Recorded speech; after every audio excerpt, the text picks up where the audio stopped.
Hey, it's Conrad Thompson, and you're listening to 83 Weeks with Eric Bischoff. Eric, what's going on, man? How are you? Just grooving, my man. Just grooving. Well, I'm so excited to be back with you here today. We are going to have a fun show today talking about your relationship with New Japan Pro Wrestling. Of course, years before there was a quote unquote forbidden door, you were doing this sort of thing, co-promoting with one of the big boys over in Japan. So we're going to talk about that today. And of course, before we get going, we'll talk about all the news and notes that are going around in professional wrestling.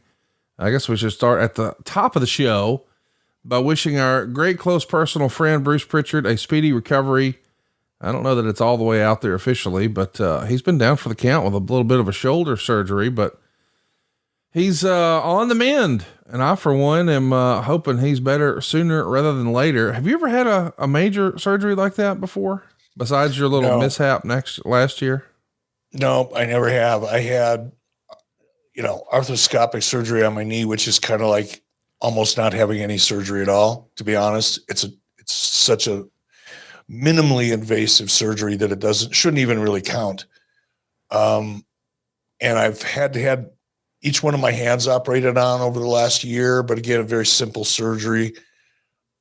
Shoulder surgeries, from what I've been told by friends of mine, including Hulk and others who have had shoulder surgeries, tell me that they are the absolute worst in terms of rehabbing and discomfort and the time it takes to get back. So it doesn't sound like a big deal. You don't hear much about shoulder surgeries, but they're brutal from what I've been told.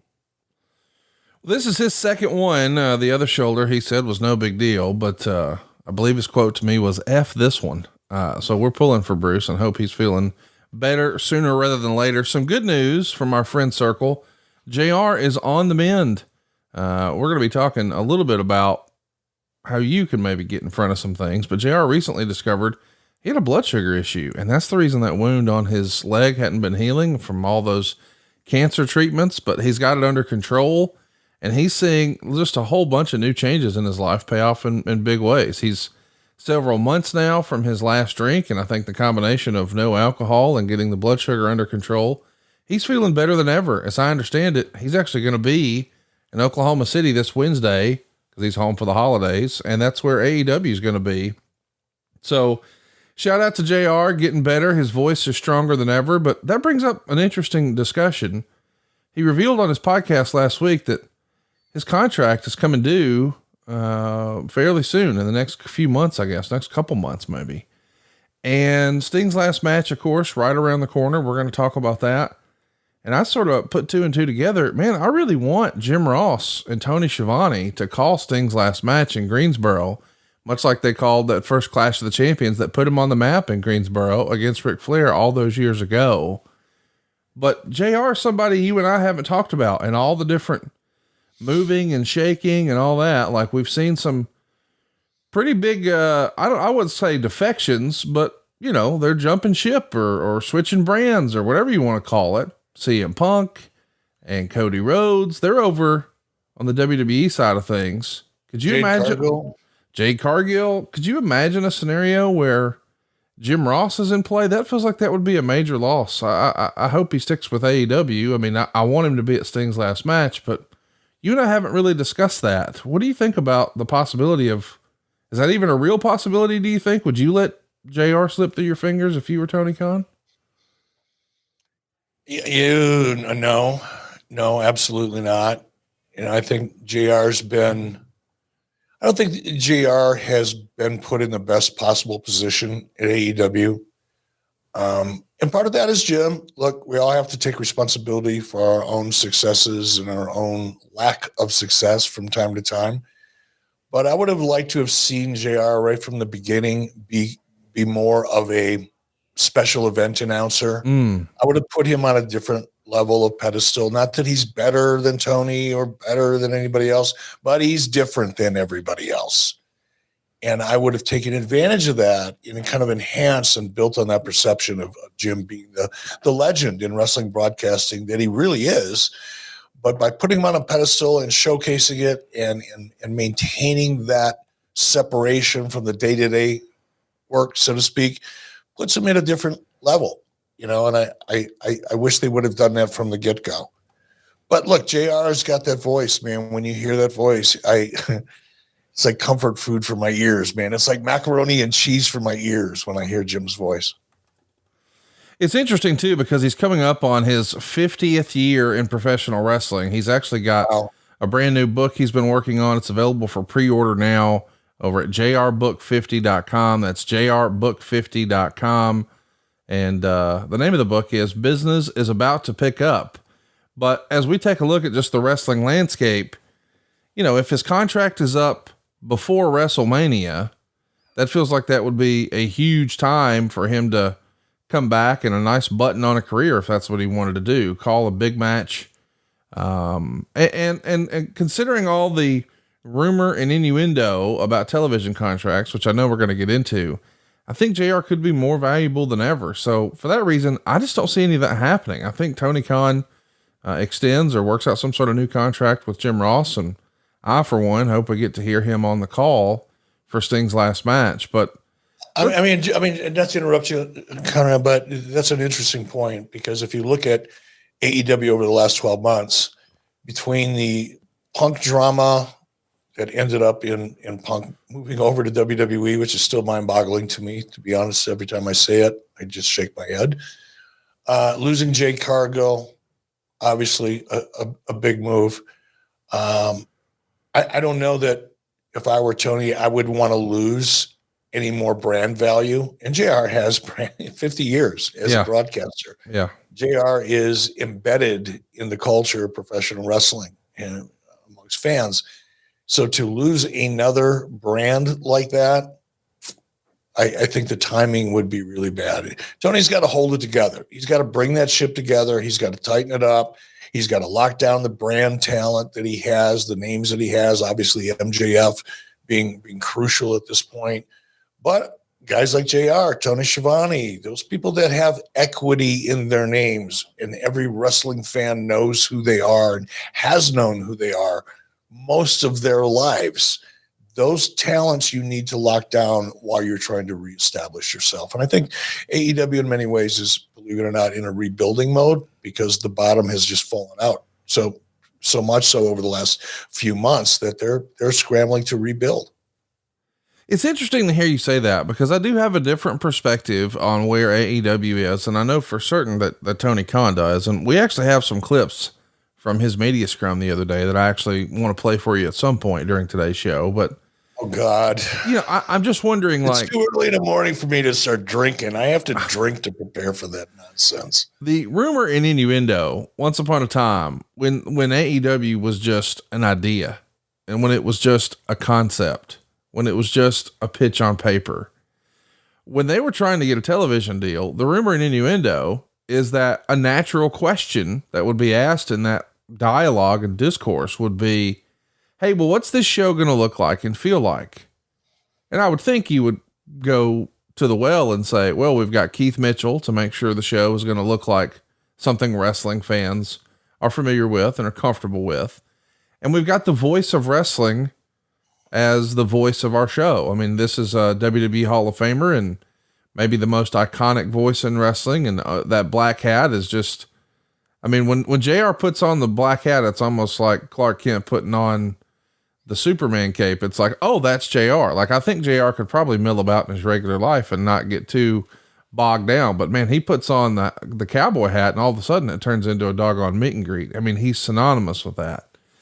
And I just can't imagine, if the rumors are true, and I don't know, and maybe you have some insight, but if the rumors are true that WWE's talking to Warner Brothers Discovery, if these are the same people who allegedly gave AEW a second show, if they got contingent on them securing CM Punk, and at the same time gave them the first show, in part because they had Jim Ross on board, it feels like the timing of locking down JR is going to be more important than maybe some people are paying attention to, at least in my view.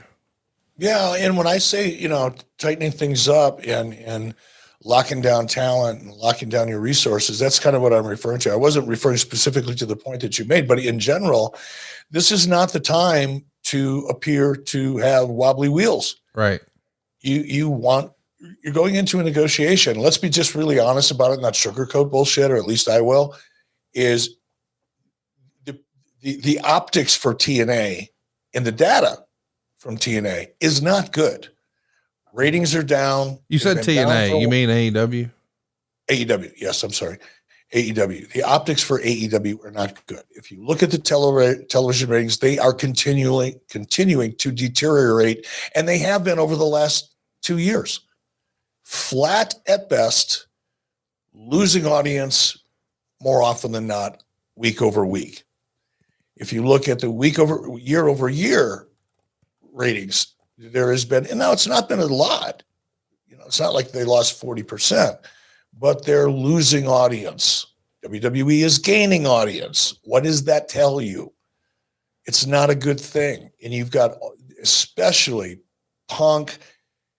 And I think in many ways, Jay Cargill was long-term, I think, even more of a loss, really, for AEW in terms of potential. Punk certainly in WWE is going to have a fantastic year, probably 2, quite possibly 3, as long as he can keep his head on his shoulders and not go fucking squirrely again and get all up in his head and act the fool. But if he can stay a pro, and WWE's got the machine behind it, they've got the creative to tell the stories, the talent, the backstories, there is no doubt in my mind that provided Phil Brooks can keep his head on his shoulders and stays a pro, the next 2 or 3 years for Phil Brooks and CM Punk and WWE are going to be incredibly successful.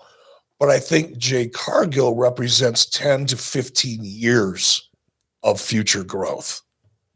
She's going to be a star long after Phil Brooks is going to be able to put a period at the end of a very great story in terms of his comeback. Jay Cargill will be around a decade or more after that. That's where the future lies. I think that was a bigger loss. And I think, forget about the, snaggletooth wrestling fans that are just hardcore internet wrestling geeks and hanging on every word of the Dave Meltzer dirt shit cult. Almost said dirt shit. It's probably more accurate. Forget about that part of the audience. We're talking about business. Mm-hmm. We're talking about program executives. We're talking about executives that work in programming, long-term strategy. And you look at TNA, what the potential was based on the pitch and what it's become. It's not up and coming talent so much so, other than MJF. I'm sorry. There's no potential stars on the horizon right now. Not that there couldn't be. It's not a talent issue. It's beyond that. So to your point, all that being said, don't lose JR right now. Put him on a 1-year deal. Yes. On a 2-year deal. But to make a move with a JR or a Tony Schiavone or anybody else that's on camera that's got more than 5 minutes of equity with the audience, batten down the hatches, brother. I totally agree. It does feel like, with, as you said, there's been 3 names now, Cody, Jade, and Punk. Momentum is a funny thing, and it's a very real thing, but sometimes perception is reality. And so even if you're having some success with your ratings, and we'll talk about that because we do have some clips from Tony Khan I want to play that add some, I think, well-needed context because, Twitter is a wild space. I'm saying all that to say, I do think that locking down JR is what's best for business. And you need to lock down his book. That's jrbook50.com. Business is about to pick up. Get that pre-order. And, man, I'm sure one day when he tells the story of, this last chapter of his career, he's probably got some stories to tell too. And one of the stories he's been telling lately is about how important monitoring his blood sugar was. And he'd been telling me that off air for a while, that he saw how high it was. And maybe that's the reason his wound wasn't healing. And maybe his voice was strained. He just didn't feel like himself, but he never even thought to consider, maybe my glucose levels are off. Well, that's why we're proud to talk about a brand new sponsor here on the show. And something that I think a lot of our listeners probably need a heads up on. I know I did. Signos. This is something that can not only affect weight loss in your life, but just everything in your life. And my wife, when we actually got Signos delivered here to the house, she couldn't believe what she saw when she opened the box. She said, honey, this is the real deal. I don't know that everybody listening to this knows this, but my wife does medical research. And Signos, what they're going to send to you, and not only is it going to change your life, but it's the real deal. It's the type of product that she uses professionally, and now you can get it in your home. What I'm talking about specifically is the CDC has estimated that there's like 96 million adults, more than 1 in 3, who have what's known as pre-diabetes. And of those with pre-diabetes, more than 80% don't even know they have it. Now, why does this matter? Well, foods that are high in carbohydrates are going to raise your blood sugar more than other foods. And during digestion, the pancreas produces insulin, which then binds sugar in the blood and takes it into cells as a source of energy. And if you have pre-diabetes, sugar begins to build up in the bloodstream rather than fuel the cells. And this is when insulin resistance occurs, and it's believed to be the #1 cause of pre-diabetes. You see, a healthy weight allows insulin to work more efficiently and can help to keep blood sugars within a normal range. A healthy diet and regular exercise are the best way to bring your blood sugar levels back into a healthy range. But Signos can actually help you short circuit this cycle by using data directly from your body to design a weight loss plan that's unique to your lifestyle. Signos is the only company that combines a CGM, a continuous glucose monitor, with an AI-driven app to deliver you real-time glucose monitoring for optimal health and weight management. With Signos, you can literally see which foods cause your blood sugar to spike above reasonable levels and get real-time alerts to do a bit of exercise to bring them back down. You'll learn the difference between stress eating and physical hunger. You'll have better opportunities to manage your energy throughout the day and sleep better at night. You'll find it easier to meet your weight loss and health goals because you have this unique data that's unique to you. This unique to you program for weight loss is backed with a growing field of scientific research and scientists that points to stable glucose as a key part of your overall health, and Signos is the real deal. As I mentioned, when we got this in, my wife was blown away with what we talked about, that CGM. She said, honey, this is what we use at work. Like, this is the real deal. And she's so excited for us to try this because you get real-time data.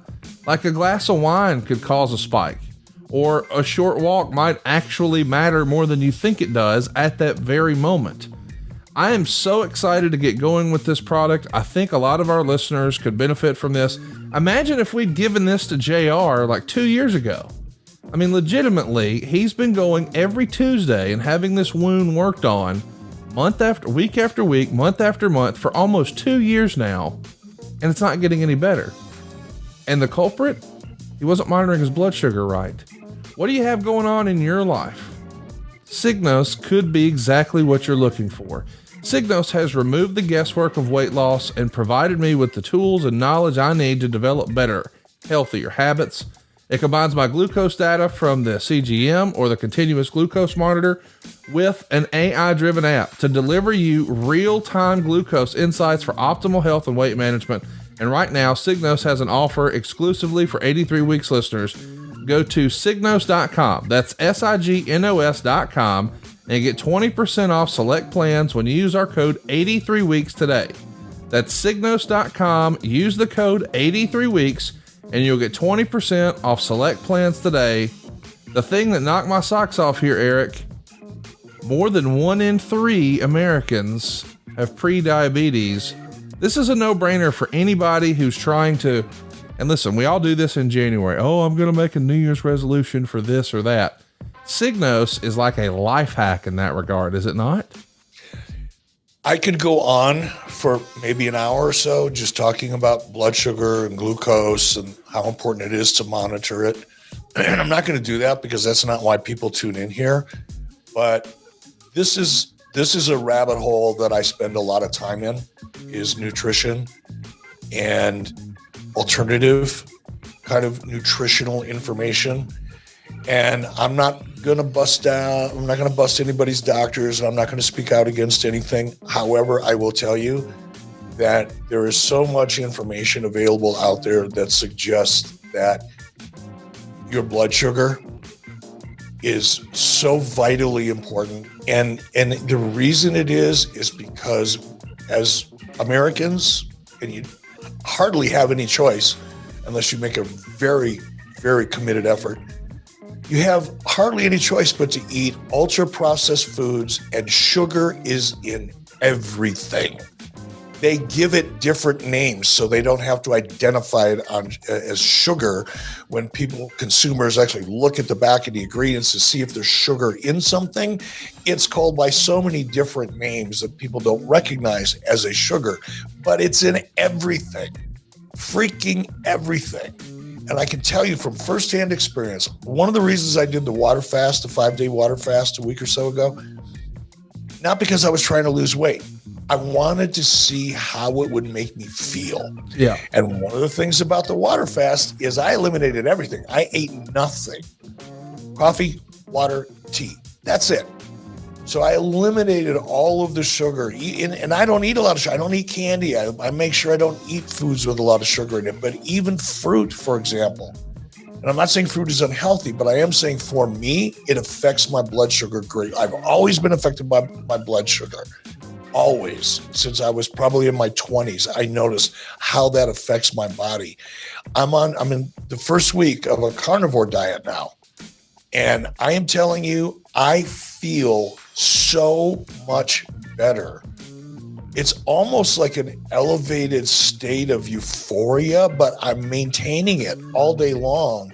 And a lot of it has to do with the fact that I've eliminated sugars and I'm monitoring my blood glucose levels. Now, I'm not doing it right now with Signos, although I did sign up last night and expect to be plugged in, so to speak, by tomorrow. And I'm going to report on social media. I'll keep people posted on Twitter, just like I do with my 5-day water fast, what I'm learning by monitoring my glucose with Signos. And I really encourage people to do this. It can change your life. It can save your life. It can prevent diabetes. If you have type 2 diabetes, it can help you eliminate or cure that without drugs. Sometimes just monitoring your insulin and monitoring your foods and staying away from certain foods will allow you to get off pharmaceuticals that they're pumping down your throat that probably aren't working anyway. I'm not a doctor. I'm not a scientist. I'm just speaking to you from firsthand experience. Monitoring your blood sugar is one of the more vital things you could do, along with your blood pressure, for longevity and just better health. You want to feel better. Okay, I'll shut up now. We'll talk wrestling. I'm sorry. I love this product. Signos.com. Be sure to use our promo code 83 weeks. It's the real deal. As I mentioned, so many of our wrestling fan community, man, think about how many people we could help here. More than 1 in 3 adults have pre-diabetes. Get in front of it. Go to Signos.com. Use our promo code 83 weeks. So listen, man, we talked a little bit about JR. I do want to talk about the Ring of Honor pay-per-view this past weekend. And I want to talk about AJ Styles coming back. And I want to talk about Charlotte's surgery, or it looks like there's going to be a pending surgery. I don't know. It looks like she's out for a bit, but I wanted to ask you, because I saw some of Strictly Business with you and John Alba, and man, you seem to be of the belief that there's fire to the smoke about this AEW Warner Brothers Discovery series of conversations. What have you heard, if anything, Eric, that maybe some of our listeners don't know? You know, I haven't heard anything. I'm not speaking to anybody that is on the inside that has firsthand knowledge. So I really don't know a lot more than probably everybody else that's been reading about this. I have a strong opinion based on what we've read that I think is credible. It's not like Dave Meltzer dirt sheet hack shit. It's real. But it shouldn't surprise anybody. For the last 2 years, I've been talking about where AEW is falling down, and I've been, classified by the peripheral wrestling media as someone who just regularly bashes Tony Khan. And it's not that I'm bashing anybody. It's I'm pointing out what I consider to be, as someone who spent 30 years in the industry and learned a few things and did a few things, what I see is false in today's television environment. Of course, you've got surrogates like Dave Meltzer and, of course, the hardcore AEW wrestling fans that live on the internet. But I've been talking about lack of growth. I've been talking about ratings not growing. I've been talking about ticket sales for TV tapings deteriorating week after week after week. The lack of story, the lack of character development, the lack of vision. These are all things I've been talking about. Telling Tony Khan to shut up and wrestle and quit trying to pick a fight with WWE. It's like standing on the sidelines of No, it's not even like standing on the sidelines. You're not even on the football field. You're sitting in the bleachers yelling at your quarterback or your opposing team because you don't have a team to get on the field and play against your opponent with. It's stupid. It's childish. Quit talking about WWE. You're not a competitor. I don't care how you spin it, turn it. You're competing for contract. What? Bullshit. You're just in the same business. But because Tony's been so focused on satisfying the internet wrestling community and winning the Dave Meltzer Booker of the Year award 2 years in a row and catering to the smallest portion of what has become a very broad audience for professional wrestling, he's made himself unattractive, in my opinion, or less attractive at least, to potential television buyers, including his current television partner. It all comes down to math. It was like a year ago, 2 years ago, Dave Meltzer and the rest of his idiots and people like him. Oh no, AEW is going to triple their licensing fees. Look at their ratings based on the NHL. Are you fucking kidding me? Is there anything that reflects a lack of understanding, experience, and knowledge? Okay, ignorance. Then somebody like Dave Meltzer extrapolating potential licensing fees based on a comparison that is silly and childish. It's incredible. The blood, the types of content. How many times have you heard me say over the last 2 years, this is ridiculous. The blood, the excessive amount of blood and shit sticking out of people's forehead and fucking pizza cutters in front of a Pizza Hut. All that stuff is like a death by 1,000 cuts, no pun intended. Not talking about a hardcore match, although that will probably be the name of the next gimmick match in WWE, Death by 1,000 Cuts. Oh my God, people are going to love it. Ugh, it's turning off advertisers. Why is AEW even vulnerable at this point? Because they haven't grown their audience, because they've got a television product that advertisers do not want to be seen in. Therefore, it's remnant excess inventory. They're doing make goods with their commercial inventory because they can't sell it. Well, when you can't sell your commercial inventory, as I've said on the show so many times, I get sick of hearing myself say it. If you can't sell the commercial inventory inside of your show, I don't give a flying fuck how many viewers you get. It's a black hole in terms of advertising. And that's where they're at. And now you've got Warner Brothers Discovery, who I believe made a play to acquire WWE when that opportunity availed itself. A little over a year ago or whatever it was. They made their move then. They showed their interest in a long-term then. And if Warner Brothers Discovery is interested in sports entertainment and wrestling on their network long-term, where are you going to look? At what you've seen happen over the last year or at WWE? That's where they're at. Now, we don't know. It may never happen. This thing may all be a smokescreen. But if it happens, anybody that wants to know why it happened just needs to listen to the last 2 years of this show. I guess we should also say, because listen, the reports are out there that WWE met with them on at least 2 occasions, and there's lots of rumor and innuendo as to how, Warner Brothers felt about CM Punk and how critical he may be. And it is pretty coincidental, the style of the promos he's done, and that he's found himself on Raw, the show that happens to be looking for a new home. But listen, you might be just, we're trying to do wrestling math and 2 + 2 and, who knows. But let me just say this.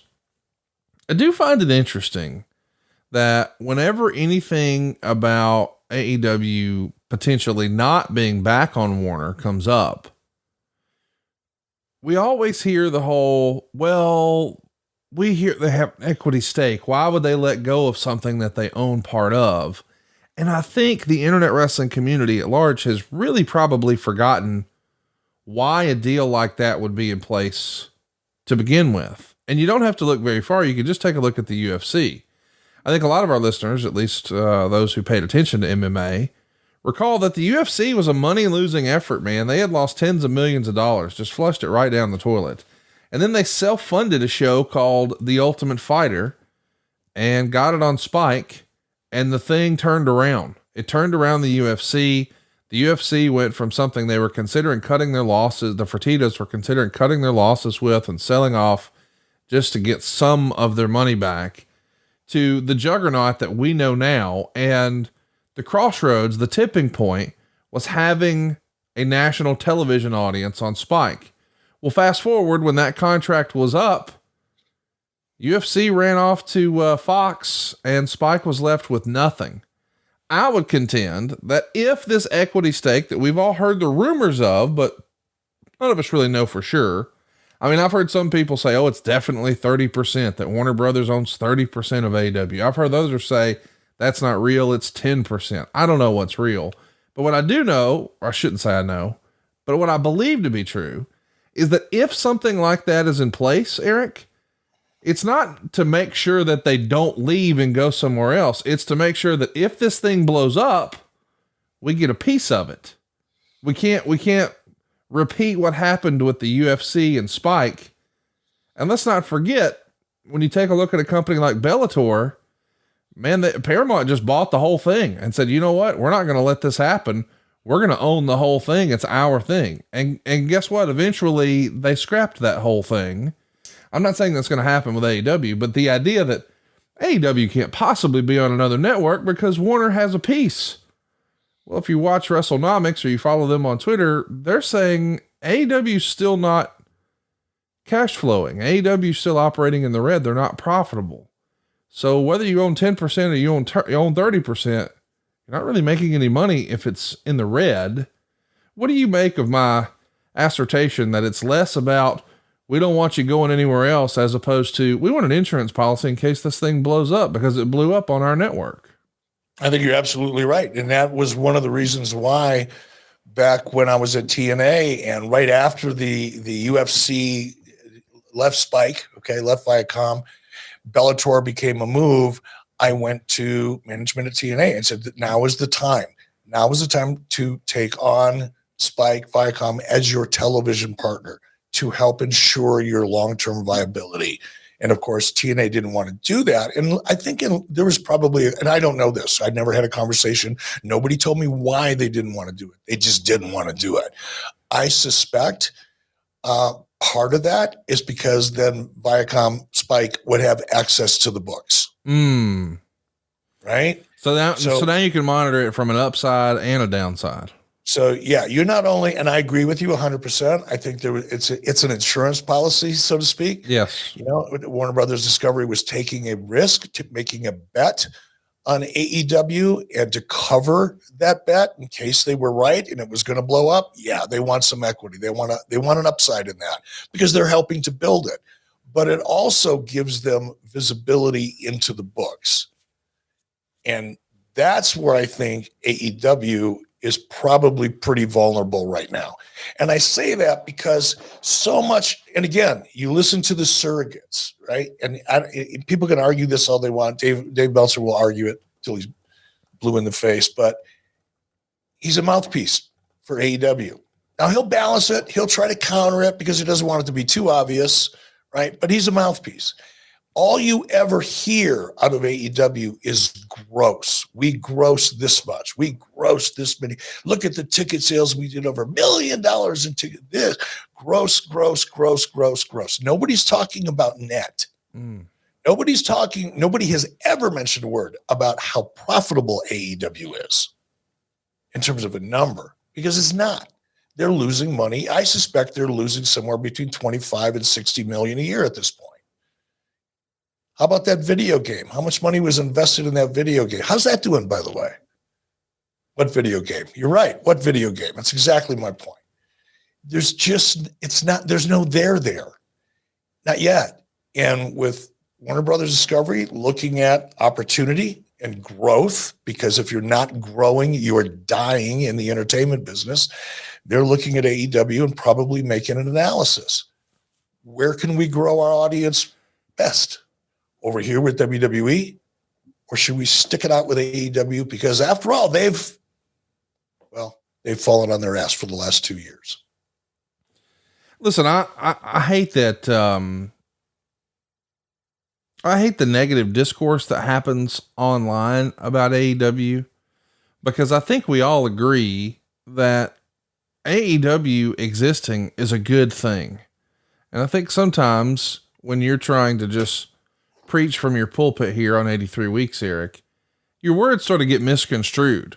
Like you are one of the quote unquote trolls online wishing for AEW to close. That is not the case. I don't speak for Eric, but I think I understand that Eric doesn't think that the wrestling business would be better without AEW.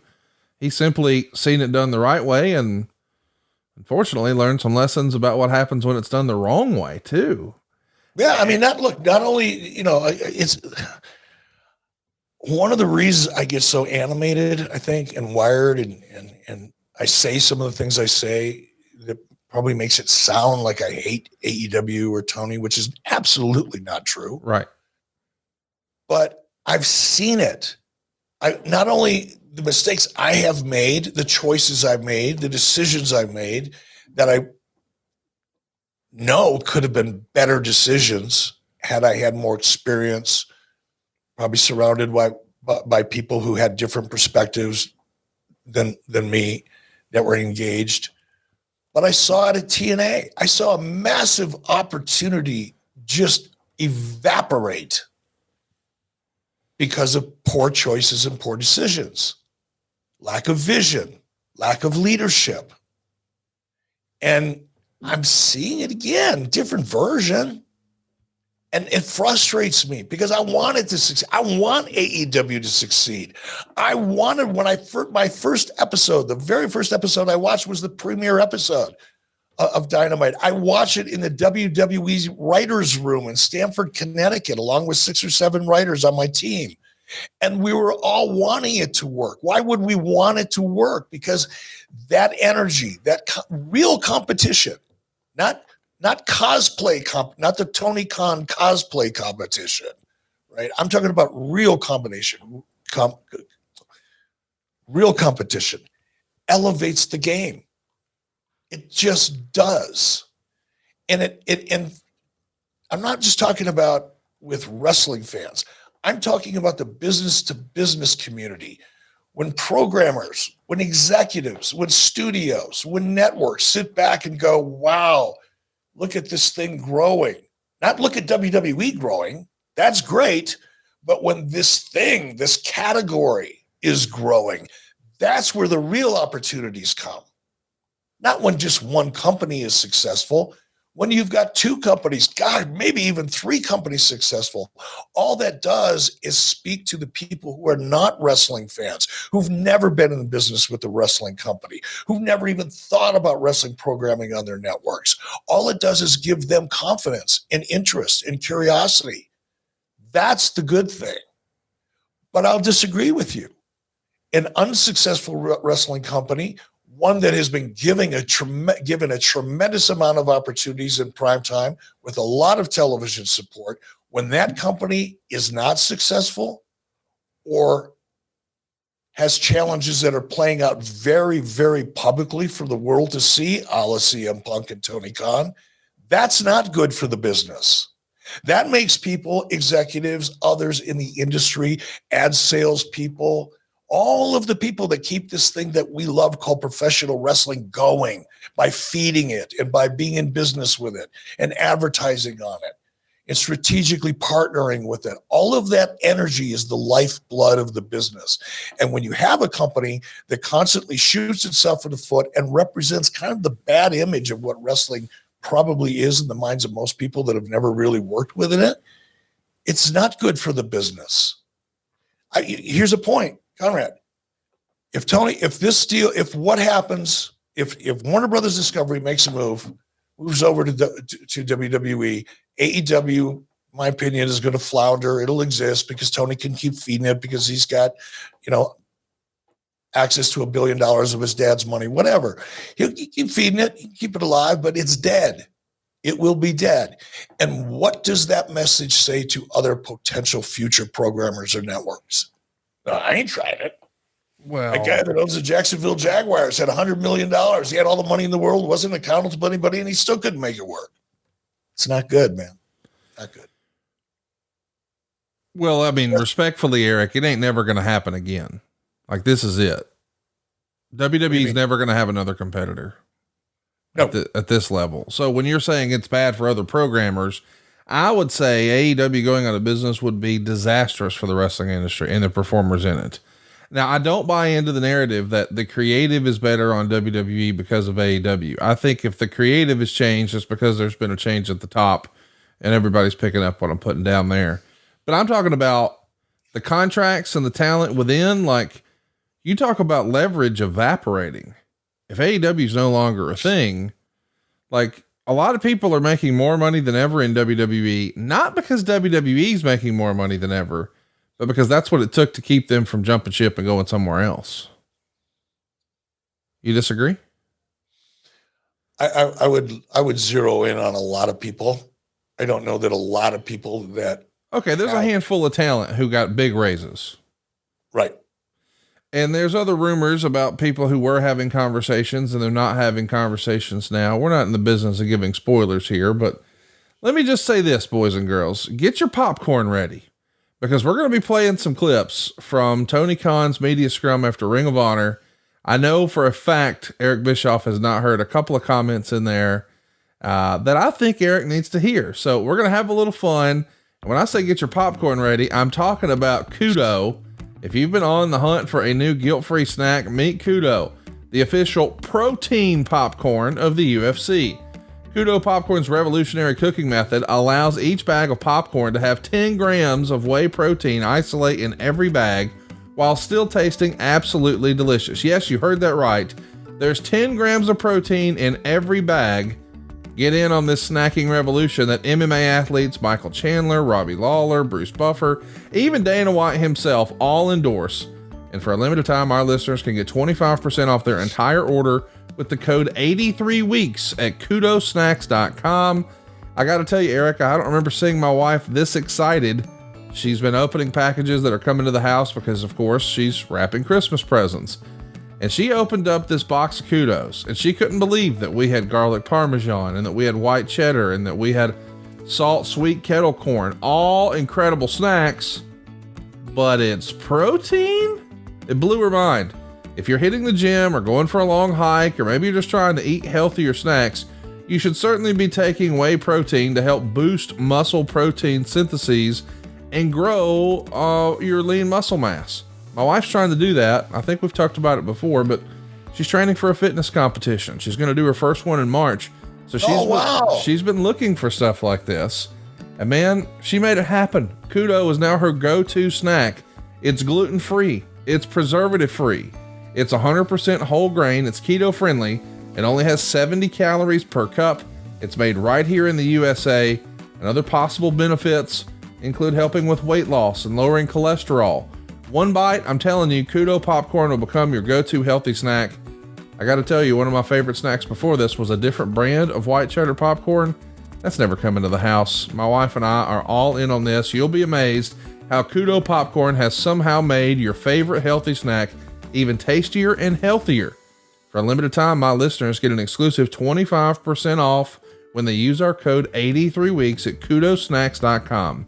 That's 25% off with the code 83weeks at kudosnacks.com. Start saving some money. It's the official protein popcorn of the UFC, and it's got protein. Kudosnacks.com, KUDOS snacks.com, 25% off with our code 83weeks. So listen, Eric, this Ring of Honor show, which you could have watched over at watchroh.com. It was an incredibly long pay-per-view. They had an hour pre-show, then they had the 4-hour show. So all told, you had 5 hours of really good matches, some incredible spectacles. What we saw with Bryan Danielson and that big brawl with the Blackpool Combat Club and the Briscoes and FTR was unbelievable. So proud to see the growth of Billy Starks, somebody that I watched on the Independents, who just recently I think had their 19th birthday. Like, really, really fun show. And then a great spectacle with stuff like Vikingo and Black Taurus. and it was like $10. So it was a great value. I more than got my money's worth, but the real fireworks were at the press conference. He had a whole bunch of talent up there, but then when he had the microphone to himself, well, the first question out of the gate, Eric, was about Warner Brothers Discovery. I want to play. It's an extended clip here. I'm going to run the tape just like we have on Eric Fires Back. And then you throw the flag when you want me to pause and you'll respond. How's that sound? Oh God. All right. Let her rip. Here we go. Take some of your questions here while we're together. Tony, first of all, great show. Thank you, Stu. There have been a lot of rumors regarding Warner Brothers Discovery, what they plan to do in the pro wrestling world. Involves, of course, AEW, Ring of Honor, and maybe another company or two as well.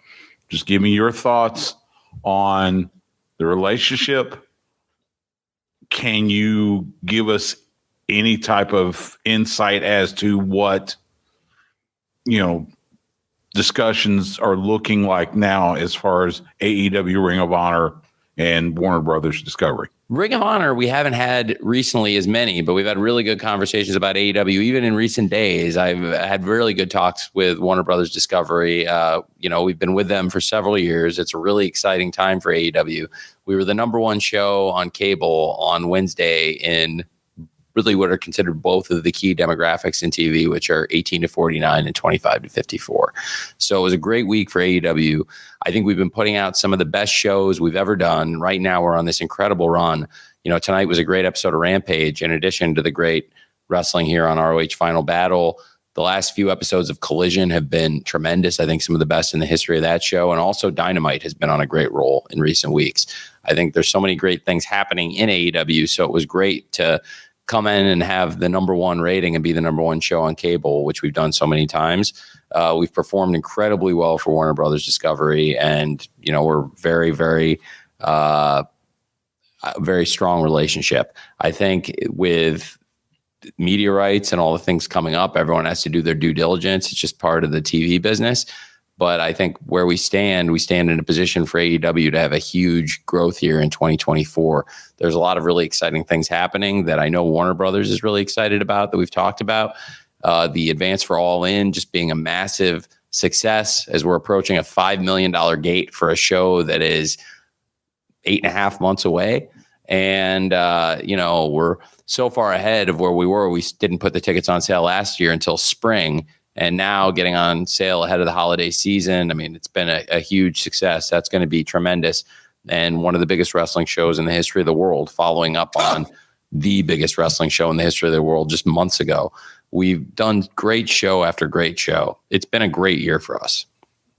We started out with some great wrestling to start the year, great matches. And then we went to Revolution in San Francisco and blew it out. All right, I can't take any more. Of course. I can't take any more. Jeez, this guy's got diarrhea of the mind. It's just, hey, we had a great year. We make so much progress, and everybody's so excited. Oh, we have a great relationship, and this event and that event, and this event over in the UK, which we sold $5 million. Oh my gosh, we're so far. This is like a. How about answering the question?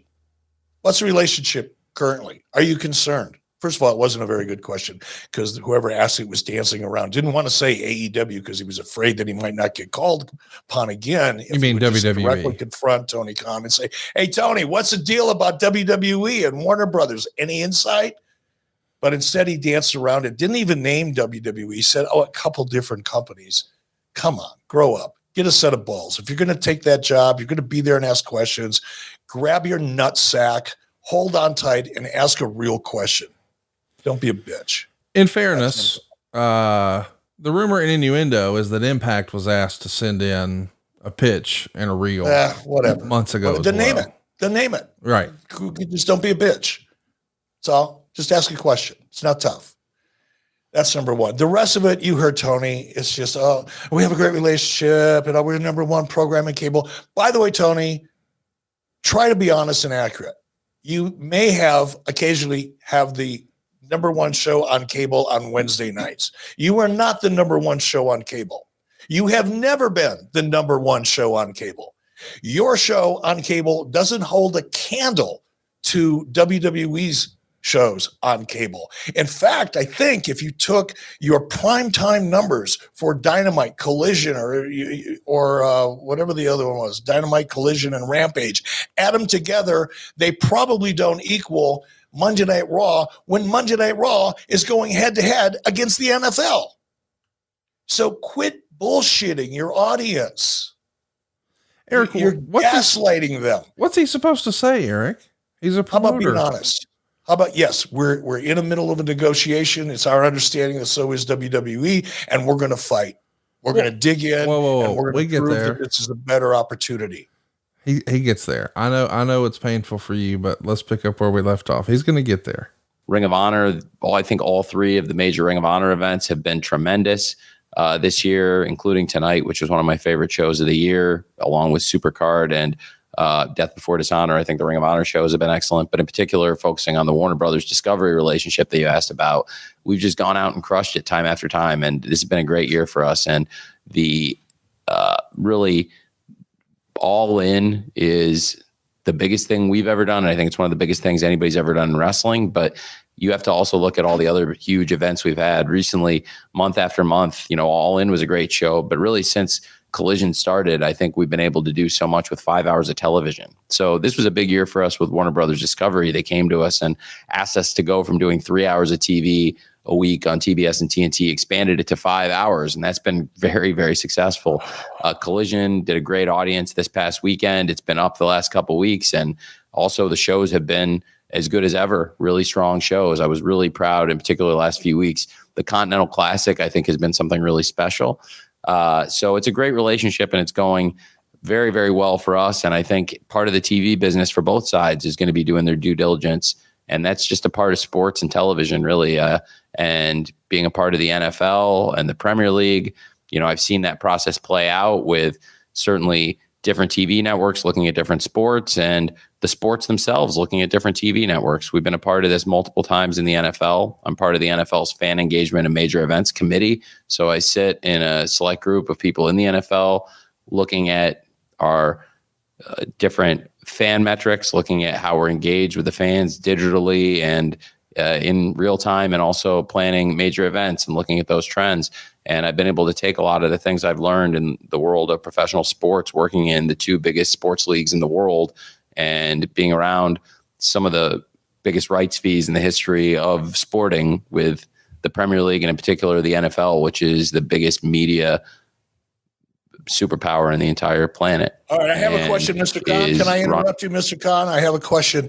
Mr. Khan, I understand everything that you're saying, and everything is going so wonderfully well, and these are the best shows in the history of AEW and the Continental Classic, and you're doing really well, and everybody's really excited, and AEW and TBS have a great working relationship.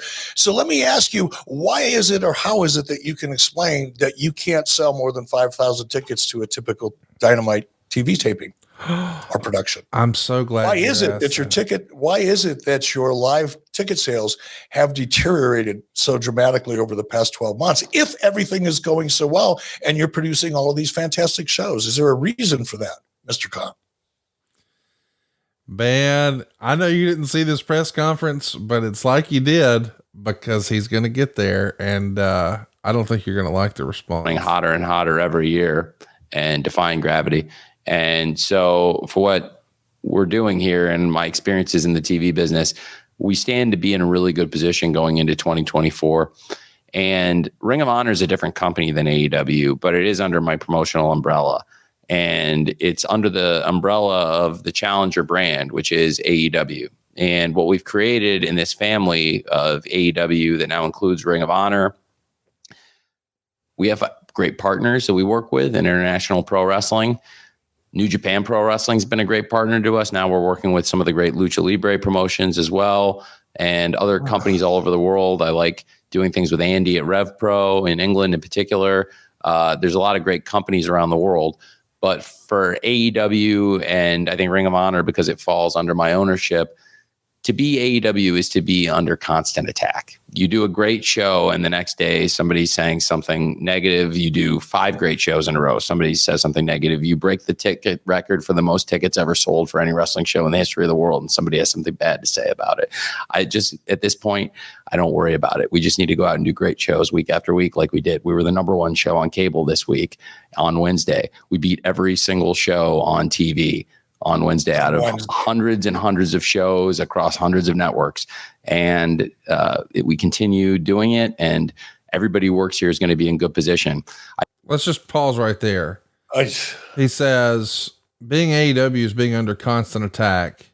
You gotta agree with that. Like, it does feel like there's critics around the corner no matter what he does. Yeah, you're looking at one of them right now. You're listening to one of them if you're listening to the show. I am critical of the product when it deserves to be criticized. I've also been supportive of the product when it's deserved it. Unfortunately, those are few and far between. But Tony's full of shit. Tony is out there selling his ass off because he knows he's in trouble. Guess what? You're under attack, Tony. Why are you under attack? Because you and your roster went out every week when you launched and started tearing down your competition, who, by the way, compared to your competition, you're a pimple on a hamster's ass. But nonetheless, even though you weren't willing to engage and really fight and really compete, you talked and picked fights and ran your mouth like you were. Tony, you did that. So many people on your roster did that. They took your cue, and it was every opportunity you had to criticize WWE and their fan base. And now you're whining like a little bitch because it comes back to haunt you, and people respond to you. You created that back 2 years ago, October, 2 years ago in October, when I said, Tony, shut up and wrestle, quit talking about the WWE. It was for that very reason, because by criticizing WWE, criticizing that audience when you're not even really competitive and not willing to go head to head, makes you vulnerable. And if you don't come on real strong and you don't win, that audience is going to turn against you, and you're going to lose that goodwill. And that's what Tony's referring to. He has lost goodwill with the audience. He is under attack because he hasn't delivered on his earth-shattering announcements, and this is going to change the world, and this is the best event in history, and this is it's so much hype and so little substance that he's lost credibility with the audience, and they are voting with their remote. That's it. It's not like, oh, he's a little engine and couldn't. Everybody's picking on him. Everybody's picking on him because he deserves to be picked on. I think it's challenging because I've never seen. Run your mouth, pay the price. Couple minutes left in this one. Anything quite like wrestling when it comes to such a large percentage of the business spending such a large percentage of their time on one platform, which is X, formerly Twitter. It's amazing how many people in the wrestling business are on Twitter all the time. And to be honest, I understand it because it's good reason, because it's engagement, because there's such a large percentage of the wrestling fans and the wrestling media and opinion makers and the wrestlers themselves and the companies. So many people are on this one platform. It's pretty unique. Because in other sports, it's more evenly distributed. Like, to be honest, in the NFL, the biggest platform, and there's all these, there's so much engagement across all these platforms. There's been so much growth in TikTok. We're up 300% year over year NFL in TikTok. And the amount of football being consumed in TikTok is insane. But that also, I don't want to what the NFL does on Instagram and Twitter X, it's incredible. But in wrestling in particular, this one platform, X, it is amazing how much time is spent in the industry on it. And it sometimes becomes, what I've seen is sometimes a bit of an echo chamber. And also there's a lot of bad faith. There's a lot of bad faith posting on it. And you can have a great day in the business, like do the #1 show, and people try and tell you didn't do something great, or you can break the world record for the most tickets ever sold to any wrestling show ever, and have this massive, huge success on pay-per-view and just hit a home run, and the wrestling's great and everything's great. And still people are trying to tell you there's some problem with it or some detrimental. I have news for you. When the drop count of the show, when people posted the number of people that go through the turnstiles, I've never heard of somebody posting a turnstile count which is not like, there's so many ways to get into a show. And there's so many people I talked to that bought tickets that did not have to go through the turnstiles.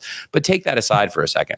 The turnstile count, that is so normal. For North American pro sports, even if it was 73 out of 81, that would be over the average of show rate for North American pro sports. So if you take the average like big four pro sports game in America versus like the tickets purchased and then the people who actually go through the gate, people would talk like that was abnormal, it's like, and so again, to be AEW, no matter how good you do, there will be people coming for you, gunning for you, because that's what this is. There's a reason that every single person who stepped into my position until now has gone out of business.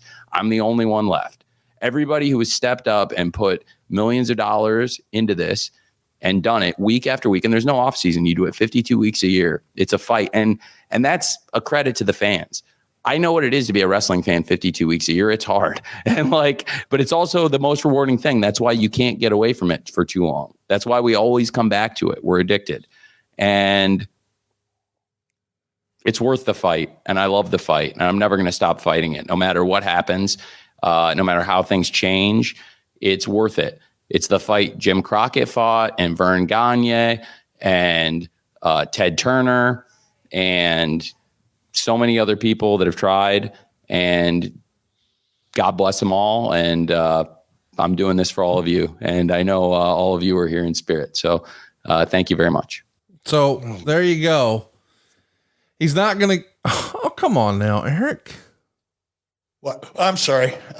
I like him saying he's not going to give up. I mean, the answer or the question was, hey, there's been discussion over Warner Brothers conversation with someone else. And that was the response. And eventually he put a button on it with, everyone who's tried before me has failed and gone out of business. And I'm here continuing the fight. I mean, I like the idea that he's saying that was Conrad. I don't mean to cut you off. That was actually a great, that part of what his answer. Yes. If he would have kept it to that, yes, I would have given him a standing ovation. Yes. But instead, it's more of the Tony Khan gaga bullshit that doesn't matter and didn't answer the question. It was him standing on the street corner, selling himself and his company AEW to the next network that hopefully is going to be interested, and all the reasons why he's optimistic. Well, guess what? None of it freaking matters, because if you look at the numbers, the only thing that matters is math. The only thing that matters is math. The rest of that is all just a circle jerk of bullshit and hype. Doesn't matter. Math matters. We'll see where the math goes. The math may work in his favor. Warner Brothers Discovery may look at AEW and go, you know what? WWE, big opportunity, big audience, a lot of good things can happen, but it's really freaking expensive.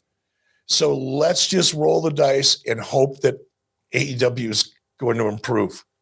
I'm sorry, I can't even say that with a straight face, because there's no indication that would ever happen. But maybe somebody believes that. Maybe Tony can go in there with all of his hyperbole and spin and Dixie Conisms and go in there and convince somebody at Wait. Did you just say Dixie Conisms? Yeah. Biggest in history, the best it's ever seen, going to change the wrestling business forever. All that kind of super hyperbolic bullshit spin. That's what I mean by Dixie Conism. But they're not the same. I mean, Dixie didn't grow up a huge wrestling fan like Tony Khan did. I mean, no, but she knew how to sell her ass off. Well, she knew hyperbole. She knew spin, and that's what Tony's doing. It is going to come down to math. I agree with you, because, and I think this is worth discussing. Like, I would put the chances or the odds at near zero that WWE would be interested in taking a pay cut on that media rights deal. They're going to be looking for a bump. They're trying to deliver shareholder value. And what AEW has been paid based on the rumor and innuendo is not nearly what WWE is going to be looking for. So I don't know that it's all that comparable. It is going to come down to math. And sometimes you might think about your health insurance and say, hey, that math ain't mathin'.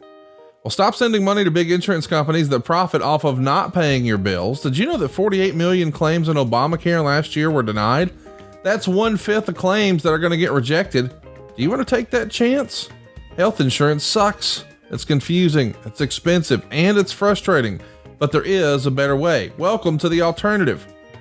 Crowd Health was created to get rid of the headaches of health insurance. For just $175 for an individual, or only $575 for a family of 4 or more, you'll get access to a community of people who are willing to help out in the event of an emergency.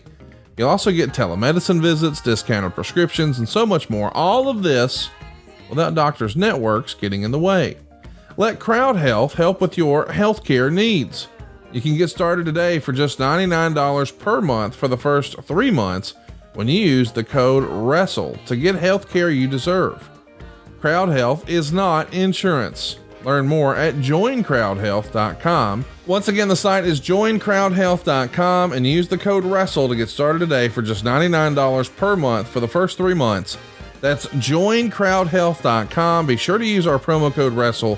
You'll get started today for just $99 per month for the first 3 months. So, man, I'll be honest, I'm glad you didn't take any sort of issue with him sort of name dropping all the other folks who've been in the fight as sort of challengers for WWE. I did find it interesting that he, like Vince McMahon before him, listed Ted Turner, not you. And maybe it would be because he would say, well, the differentiator is we're using our money, not an employee and all that sort of thing. But still, I, for one, am hopeful that AEW is going to pull the nose up on this thing, but you know better. No, Deep down inside. Come on, Conrad. I do think it would take some changes. Here's the thing. He's been changing. This is worth mentioning. There's been a lot of change behind the scenes. So when you're saying, you don't expect anything to change, I don't know how that's possible if we're seeing some big stars leave, but that's on camera. I'm talking about behind the scenes. Keith Mitchell's gone and Kevin Sullivan's gone. And QT Marshall's gone. And there's rumor and innuendo that there's others on that list. It's not our place to break it, but there's lots of talk in that regard. So it does feel like the winds of change are here, and that's necessary if we're going to pull the nose up. So I'm going to be optimistic. Now that depends. Are those people leaving out of frustration because they realize that the future's so bleak, or are they leaving because Tony wants them to leave and he's got a plan to bring in higher caliber, more experienced, better qualified people? That's the part of the equation we don't know. We know who's leaving, who's coming in. Well, that's fair. I don't know anybody of any substantial abilities, experience, contribution, and equity that would go, oh man, I can't wait to go to work for I can't wait to go to work for AEW. Well, maybe. I'm not going to say I know who's coming in, but I will say I think you and I both think a lot of Kevin Sullivan, and I know behind the scenes he was well regarded and a beloved figure. So it does feel like for him to be sort of shown the door, because that was not a resignation as I understand it. He was released. And if that was the case, it does feel like there is a plan somewhere. So we'll see. But the other thing I wanted to do, and I'm glad you're getting a big chug of your water there, because I don't want you to do a spit take in the middle of this, but I've got a little bit more of this Tony Khan presser I want you to hear. Please let it be over with. He makes an analogy that I think you're going to want to hear, and I think it's important.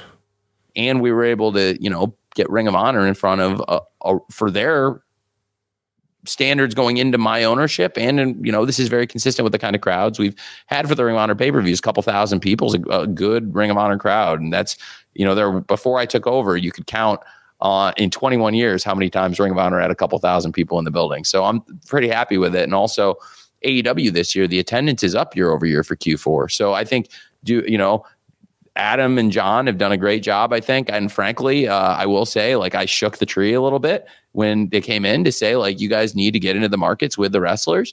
And they've done fantastic and responded really well. And I think whether you look at Houston, Philadelphia, Chicago, and a bunch of the cities we've done in the last several months, the walk-ups have been outstanding. And actually we've done, and there was another one I'm forgetting too, but we did 4 of the top 7 walk-ups. And Grand Slam was huge. Grand Slam was the number one, and Grand Slam, and then Grand Slam, Houston, Philly, Chicago were 4 of the top 7 or 8 walk-ups in the history of the company for TV.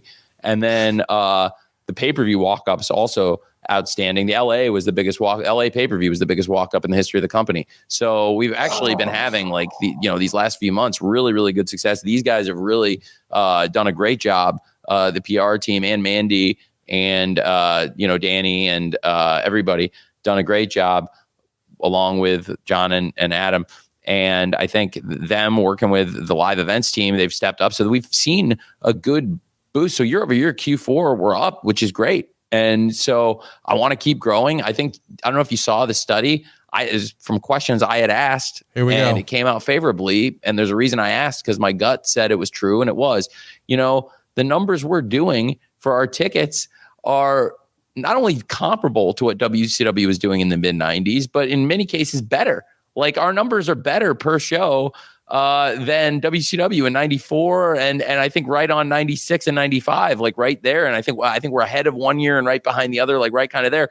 WrestleTix estimates, and I'm not sure, the WrestleTix, that's their estimate. Usually looks like it's pretty close. There's times where I think it's like a couple, if it's several thousand tickets, they might be off by a couple hundred, which is a lot on one hand, but on the other hand, it's like, sometimes it's 5 to 10% of the whole thing. So they are usually within a pretty good margin of error by the way he counts them. And when they did that study with WCW, I think that's a good comparison.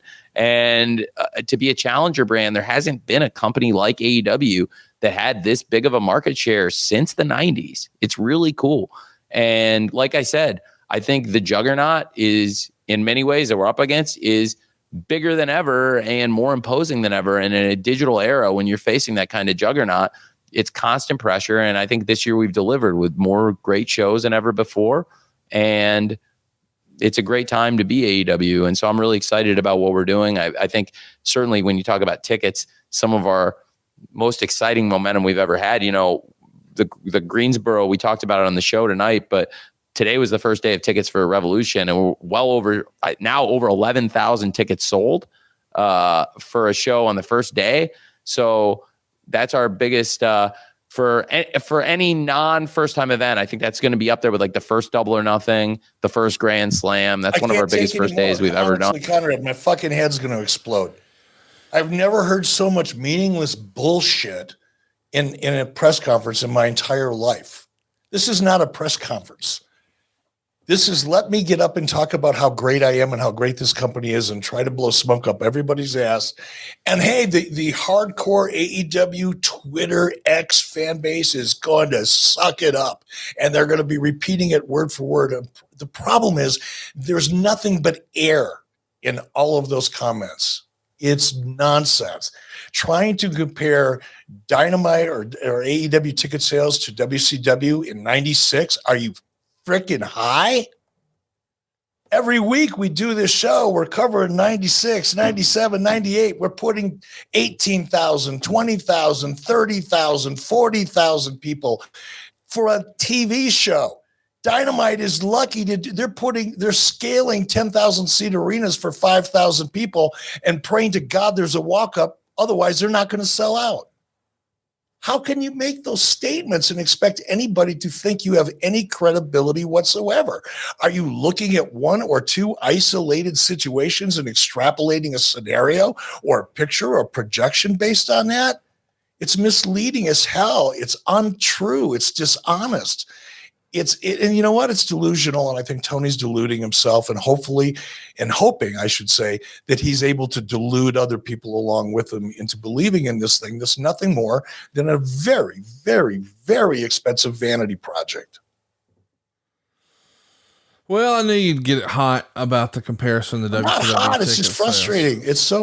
What a great opportunity Tony has. Notice I didn't say has. What a great opportunity he has. But if you can't be real, if you can't be honest with yourself and look at the things that are not working and address them, then you're deluding yourself. And he'll be able to keep on doing it because, well, he's got his dad's money and he's not accountable and he can keep doing it as long as he wants to do it. Good for Tony Khan, but not so good for the business. If this doesn't work, if WBD makes that move to WWE, which could happen, we don't know if it will, maybe not. If it doesn't happen and AEW stays on WBD, then forget all this hyperbole, Tony. Look at reality and fix the shit that needs to be fixed. And until you do that, you're just going to be the brunt of a joke. Your punchline. Well, I would disagree with that. But I do know that it's no joke that Charlotte Flair is on the sidelines. WWE put a tweet out over the weekend that said that she's expected to miss like 9 months.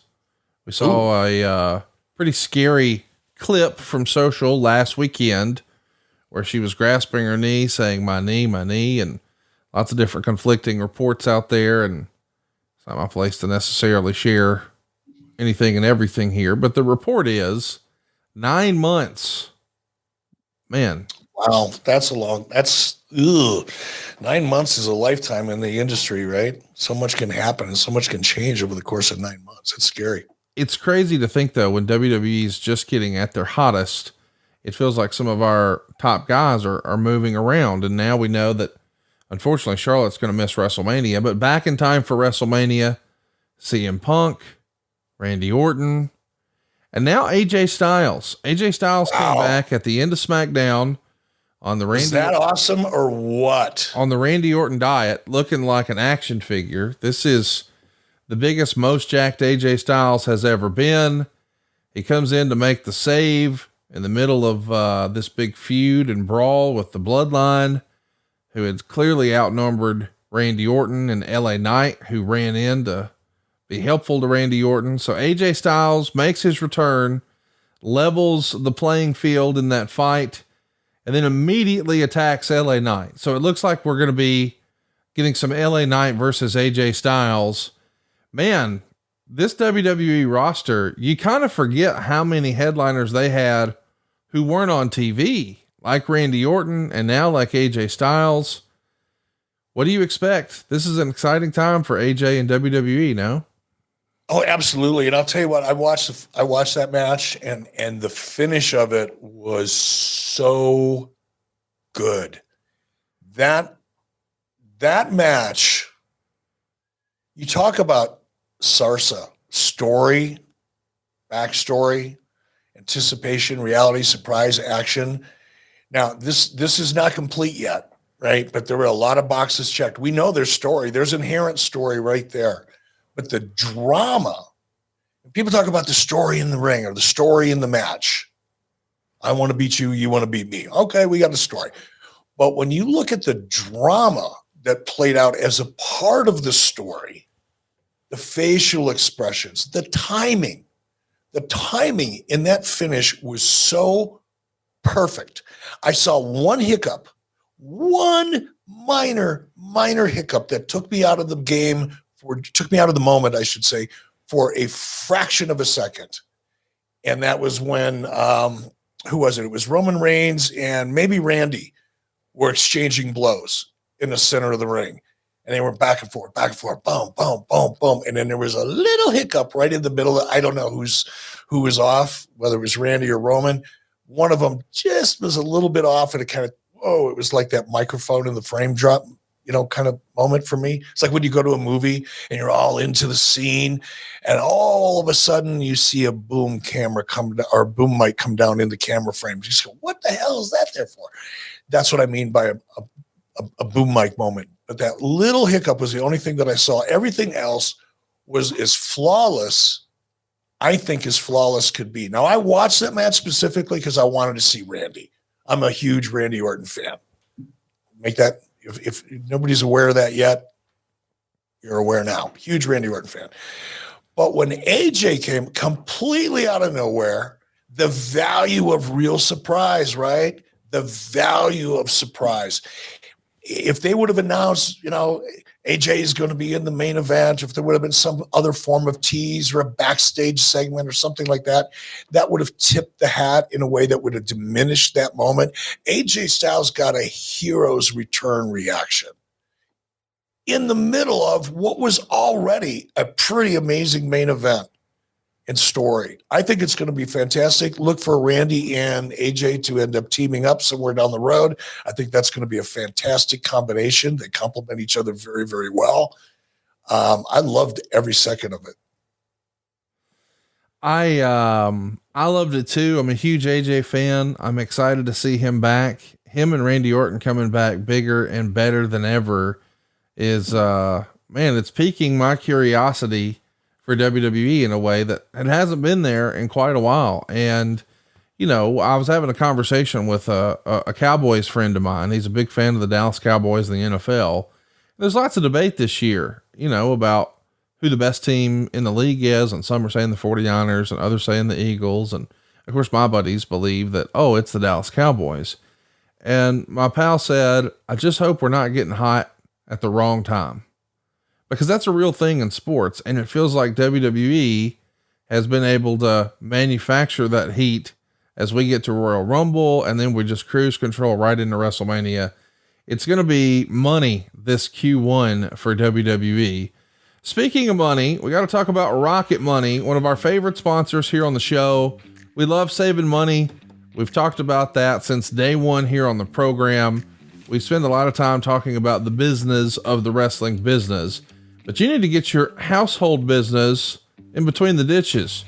And I got to admit, I thought I had a pretty cool handle on things until I signed up for Rocket Money. I went to rocketmoney.com/83weeks, and then I found out, oh no, I've been leaking and I didn't realize it. Both my wife and I were paying for streaming apps, the same one, but we watch TV together. Not only that, my wife had also signed up for like half a dozen fitness apps she just forgot about. She'd download it, do a free trial, try it out. They kept billing every month long after she quit using it. And I'm telling you, if you were to sit down and make a list of all the things you think you subscribe to, you'd probably think it's like $80 a month or something. It's more like more than 200. That was my experience. And I think it'll be yours too. I want you to really think about checking out Rocket Money, because you're going to feel like money's just flying out of your account, and you often log in and say, wait, I thought there was more in there. It's those subscriptions that you're missing. Streaming services, fitness apps, delivery services, parenting apps. It's endless, and we've all done it. Rocket Money is a personal finance app that finds and cancels your unwanted subscriptions. It can also help you monitor your spending and help you lower your bills. You'll see all of your subscriptions in one place, so if you see something you don't want, you can cancel it with a tap. It's that easy. You never have to dial customer service. You're not sending emails back and forth. Hey, by the way, Rocket Money can even get you a refund for the last couple of months of wasted money. And check this out, even negotiate to lower your bills for you by up to 20%. All you got to do is take a picture of your bill. Rocket Money takes care of the rest. You see, Rocket Money has over 5 million users, and they've helped save their members an average of $720 a year. That's over $500 million saved in canceled subscriptions. So stop wasting money on things you don't use. Cancel your unwanted subscriptions by going to rocketmoney.com/83weeks. That's rocketmoney.com/83weeks. rocketmoney.com/83weeks. Well, Eric, we've talked about all the news and notes and what's the latest and greatest with television and AEW and comparisons to WCW and Charlotte and AJ Styles. And now it's time to talk to our topic, maybe our longest intro we've ever done. But we're going to be talking about your relationship with New Japan, because this is really the beginning of the forbidden door. Back before you were in charge of WCW, I guess there was a New Japan relationship with WCW going back to the early 90s. There was the whole traditional January 4th Tokyo Dome show. Of course, these days we call it Wrestle Kingdom. But when you first get into what we'll call the big seat in WCW, what did you believe the relationship to be like between WCW and Japan? Well, I had inside track because Brad Ringens, who I've talked about many times, Brad Ringens, amateur wrestler, great amateur wrestler. I think he made the Olympic team in '80, perhaps, whenever Jimmy Carter decided we weren't going to compete in the Olympics. Brad had, I think, made the Olympic team in Greco-Roman as a heavyweight that year. Could be wrong on that. I'll double check. But Brad was and I knew Brad since high school. Brad was obviously a very, very good high school wrestler. And he was, I think he wrestled at 180 in high school. We had a wrestler, the captain of our team, wrestled at 180. His name was Mark Christensen. And they battled it out. And of course, Brad won. So I kind of held Brad up there on a pedestal as an amateur wrestler for a long time. And we ended up becoming friends and had a lot of mutual friends long before either one of us ever got into professional wrestling. Brad, of course, went on to, he trained a lot of the wrestlers for Vern Gagne in Vern's camp. That's where Brad trained. Brad trained guys like Leon White, Van Vader, and a lot of others, too many to mention here. Big names, obviously. But Brad went on to be a liaison between New Japan Pro Wrestling. Oh, and Brad spent time in WWE as well as a performer early on. But Brad really moved on and became a liaison between the New Japan office and worked primarily with Masa Saito and Mr. Bischoff. Bischoff was the business side, right? He didn't get involved in booking and creative. And Mr. Bischoff was really just the numbers guy, right? But a very important person, obviously. Because of my relationship with Brad and in my new position, I had a firsthand perspective of New Japan's feelings towards WCW, and it was not good. The relationship, and you're right, it pre-existed me, obviously. There was business transactions between WCW early in the 90s, long before I got there, and after I got there as a talent. But Bill Watts, during the time that Bill Watts was there, and I don't know what happened. I never really asked details, but there was a financial arrangement between WCW and New Japan that the New Japan office believed they were shortchanged on. They believed that Bill Watts or WCW was less than honorable and honest in the way that they did business. And I'm putting that mildly because I don't know the details. It made it really hard for me to re-engage with New Japan because they didn't know me. Now, Brad knew me. Masa Saito knew me because I used to work in AWA when Masa Saito was there, and I interacted with him and interviewed him and all that kind of stuff. But he didn't know me. He didn't know my personality. I had to prove that this was a different regime, that under me, things would be different as it related to the relationship with New Japan. And I had to earn their respect. It didn't happen overnight. It took time. But it was really because of Brad that I was able to do that and establish a good working relationship with Mr. Bischoff, and people other than Mr. Saito or Masa Saito. So Brad and Sonny obviously really helped with that because, as an American, you go over to Japan and the culture is so different. Now, you can see it immediately as a tourist, but what's less obvious is the cultural differences between business associates in Japan and the business culture in America. The two business cultures are so opposite in so many ways that Sonny was able to help me navigate that. He helped me understand the Japanese culture, the business culture, and the way to conduct business in Japan. And that was instrumental. It really, really was. And again, unless you've done extensive business in Japan, and I don't mean doing extensive business with a Japanese person or a group of people, but I mean, unless you are taking meetings in Japan, you don't really get a sense for the difference in those cultures because the Japanese are very reserved, very polite, very respectful. Even if they don't have any respect for you, they will be very respectful in the process.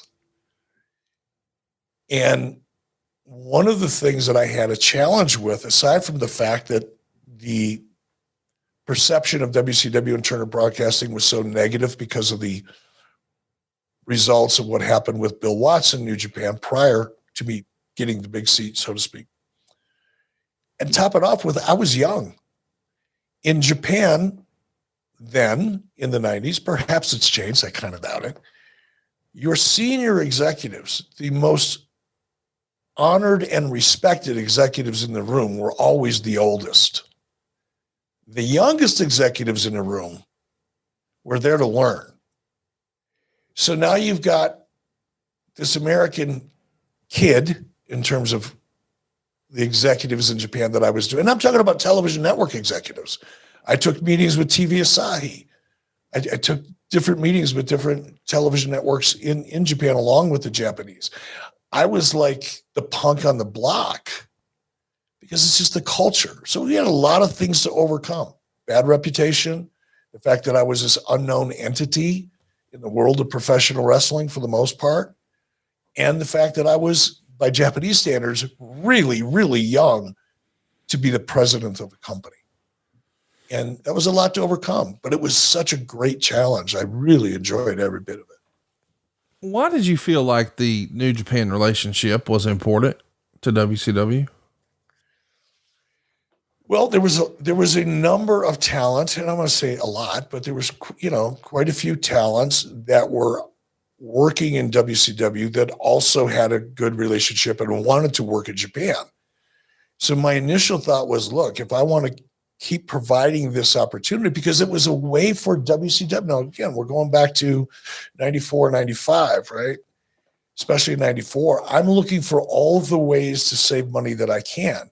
So if I can improve my relationship with New Japan and send more of my talent over to Japan on a more regular basis, the end result of that math is that it helps defer or mitigate my talent expenses. So if my talent budget was, for example, $75,000 in 1994, which is probably pretty close, $75,000 in 1994, if I could generate $20,000 or $25,000 in additional booking fees over in Japan, that helps mitigate my overall talent budget. So that was the initial reason. I wanted a free flow of talent in as efficient way. I didn't want to hurt my own product, right? But I wanted to create as an efficient talent exchange as possible to maximize my ability to mitigate some of my talent expense. That was number one. But after being over there a few times, I saw different opportunities. Number one, I saw an opportunity to learn. Keep in mind, when I first started going over there, 93, 94, the WWE house show business was not doing great. They were spending a lot of time in Europe, let's put it that way, because they had kind of burned out the domestic market in terms of live events. So they were spending a lot of time over there. But the domestic WWE live event business was kind of the shits. WCW's was worse. It was anemic. All right. And I'd go over to Japan and there's 80,000 people in the Tokyo Dome. And the average ticket price back then was somewhere around $90 to $100. Back here in the States, WWE was struggling. WCW was almost non-existent. Right. So I go, okay, there's something here to learn. What can I learn from the presentation? Not is Dave Meltzer and the rest of the dirt sheet scumbags and fan base like to suggest, oh, he stole the NWO idea. I never studied their creative. I didn't know anything about their takeovers or their invasions. Those conversations never came up. I wasn't studying the creative. I was studying the overall presentation. Why do people in Japan believe that wrestling is real? And why do people in the United States think it's a joke? That's what I was looking for. And it's that experience and going to Japan with the perspective of what can I learn here? Because not everything, you can't export everything from Japan that works, right? The cultures are different. The way media treats wrestling is different in Japan, or at least it was. I don't know what it's like now. There were so many variables that we here in the States don't have any control over. So you can't export every kind of methodology or everything that you see and bring it back. But there were some things that you could. And I think just making wrestling more believable, which, by the way, was consistent with the way I came up through Vern Gagne. He always believed, you got to make people believe. So I was seeing kind of what I was first exposed to with Vern manifest over in Japan. And the result of it was 80,000 people that would, the men would show up wearing suits and ties. Women were dressed up like they're going out for dinner. They're spending $100 some odd for ringside seats, more than that. And the place is full. Why is that? Why does the audience feel so differently about the product in Japan than they do in the United States? And part of it is the presentation. Wanted to make it feel more believable. Well, guess what was born out of that? Everybody's going to say, oh, the NWO. No, not the NWO. What was born out of that first was the Cruiserweight division. The Cruiserweight division was the first real manifestation of the time that I spent in Japan trying to import from Japan some of the elements of the presentation that made WCW, I should say, look more believable. You wrote in your book, I went over to Japan in 1994 to meet with representatives of the New Japan Pro Wrestling promotion. I went originally to find out how we could work more closely together. But the trip did much more than that. It fundamentally changed the way I thought about wrestling. Wrestling isn't just popular in the United States. There are wrestling fans all over the world. American wrestlers can find themselves more popular overseas than in the States. Besides touring on our own in Europe, WCW had arrangements with Japanese promotions to capitalize on that opportunity. I like that, this is really an eye-opening thing for you where you sort of take the blinders off and realize, wow, not only is this a way to do some cost cutting, but there might be money in them their heels. I mean, as a promoter, you're always looking for where can we get bigger audiences, and make no mistake, in 94, you're still battling that conversation about MGM and Disney and house shows and all of that sort of swirling in your mind. And then you see this Japan opportunity for what it really is. Do you remember now, with the benefit of hindsight, I realize I'm asking you to think about something that was 30 years ago. Was there that eureka light bulb moment? And what was the circumstance? Like, were you at the table with someone? Are you seeing posters as you're going up and down the road? Or what was that moment where it clicked for you? I don't know if this was the first moment or not, but the most impactful moment I had was, and I believe it was in 94. Again, dates are, I may be off by a year, but I had gone over for the big Super Show, New Year's Eve, got up the next morning, fantastic show, unbelievable, sold out, Tokyo Dome, and just the whole experience, because New Year's Eve is kind of a different holiday in Japan than it is here in the States. In many ways, somewhat similar, but I don't want to say it's a bigger deal. It's just a different deal. But I got up the next morning, and there's on the front page of the Tokyo Sports, or Tokyo News, whatever the newspaper is called there, front page of the sports section, coverage of New Japan Pro Wrestling, and treating it obviously I couldn't read it, but I had Sonny read it to me, but treating it like a Super Bowl game.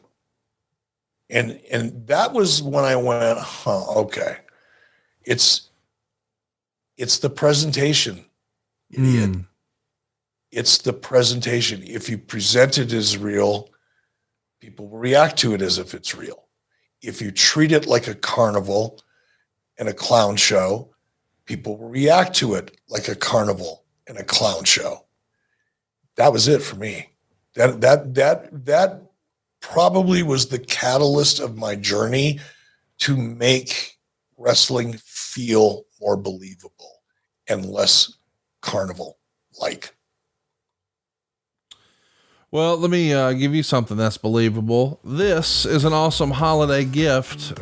Talk about last-minute purchases. Miracle Made can make it happen. You want to talk about high fives all around. This is something that Eric and I really believe in.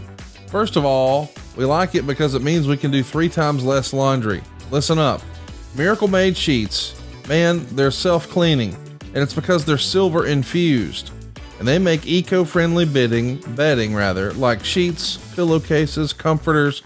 All of it presents 99% of bacteria and requires 3 times less laundry.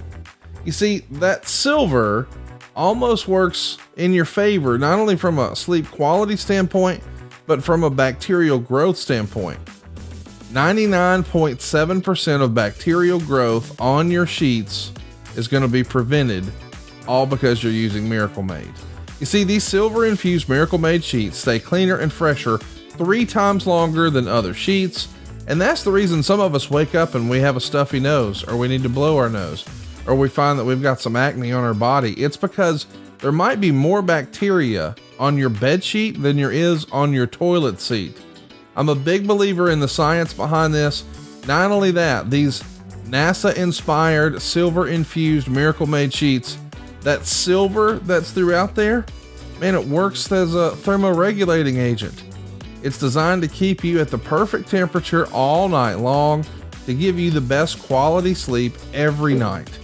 These sheets are luxuriously comfortable, and they're like half the price tag of other luxury brands, and it's going to feel nicer than the sheets you'd find in a 5-star hotel.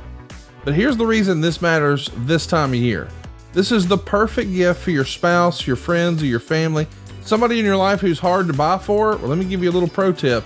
Who doesn't want better sleep and luxurious feeling bed sheets?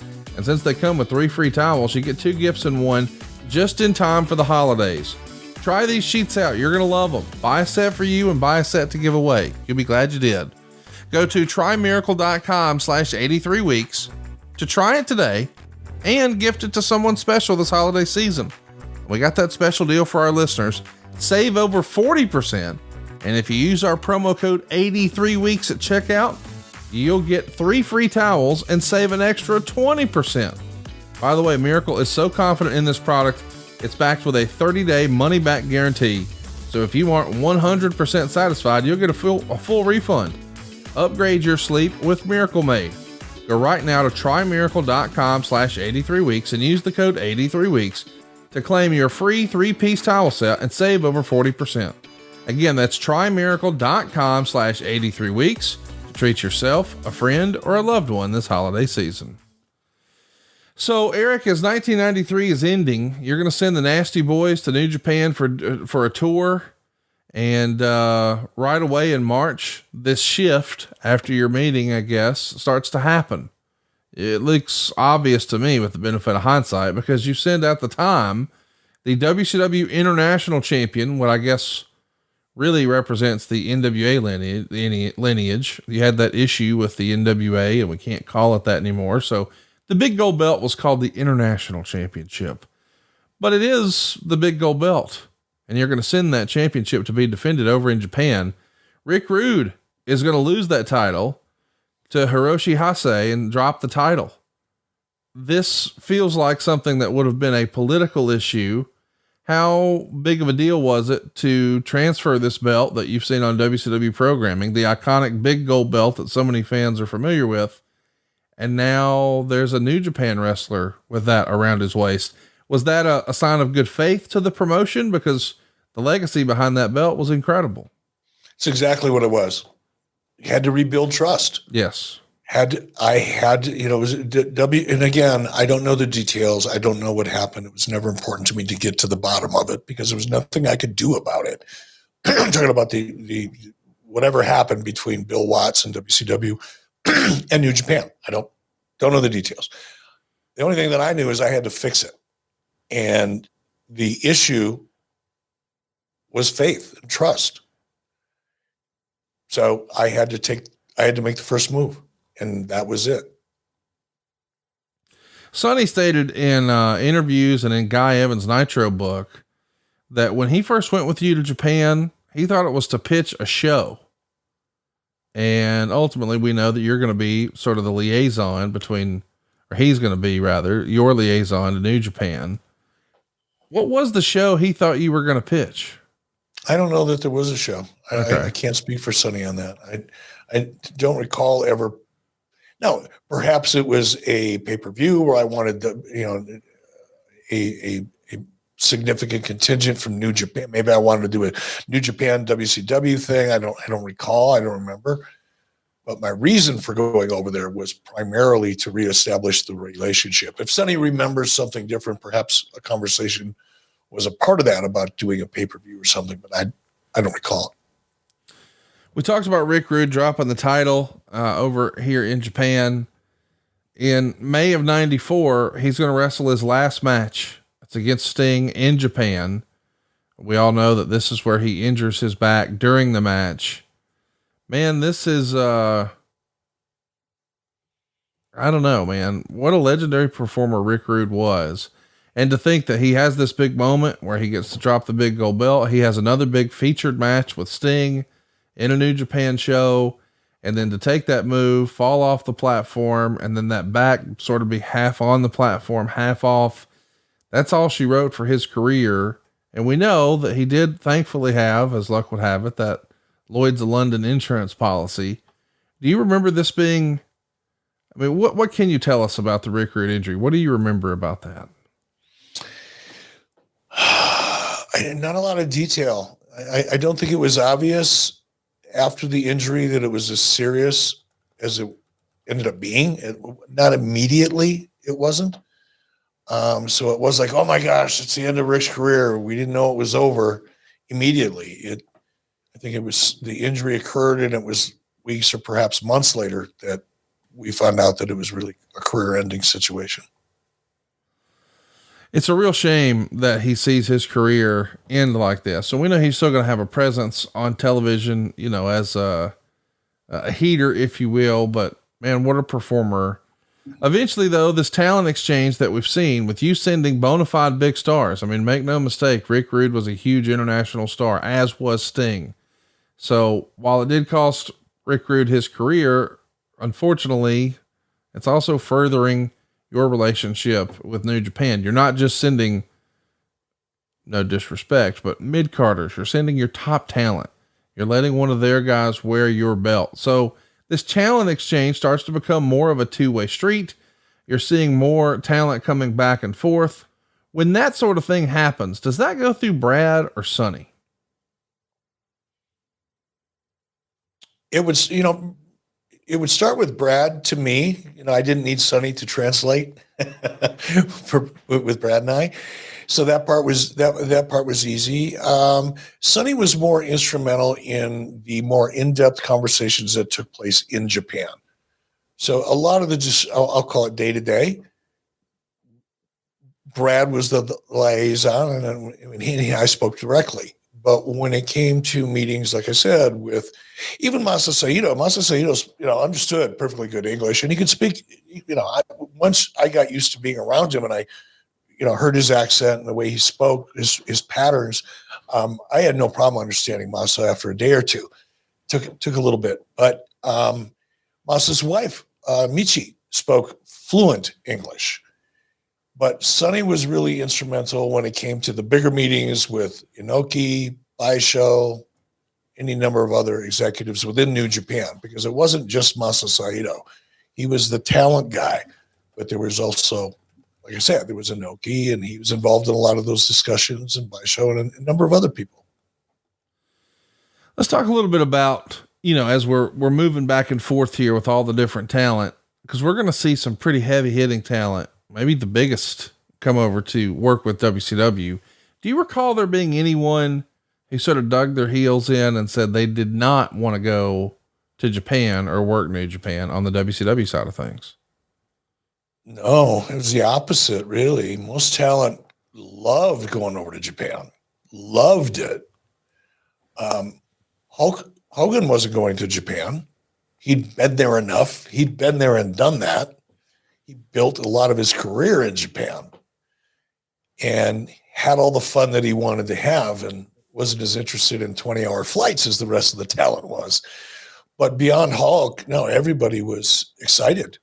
I never had anybody balk about going over there. Before he signs with you in 94, there was that moment where he's got the big belt in 93 for the WWF. And he's wrestling for New Japan, and he's talking about the value of that championship and that it means more than the WWE championship. So for you to say he's not interested in going back over, feels like an about face. But if you believe everything that you've heard about Hogan or read about Hogan, he was a political animal, and he understood, his WWE time was coming to an end soon, and he wanted to increase some leverage.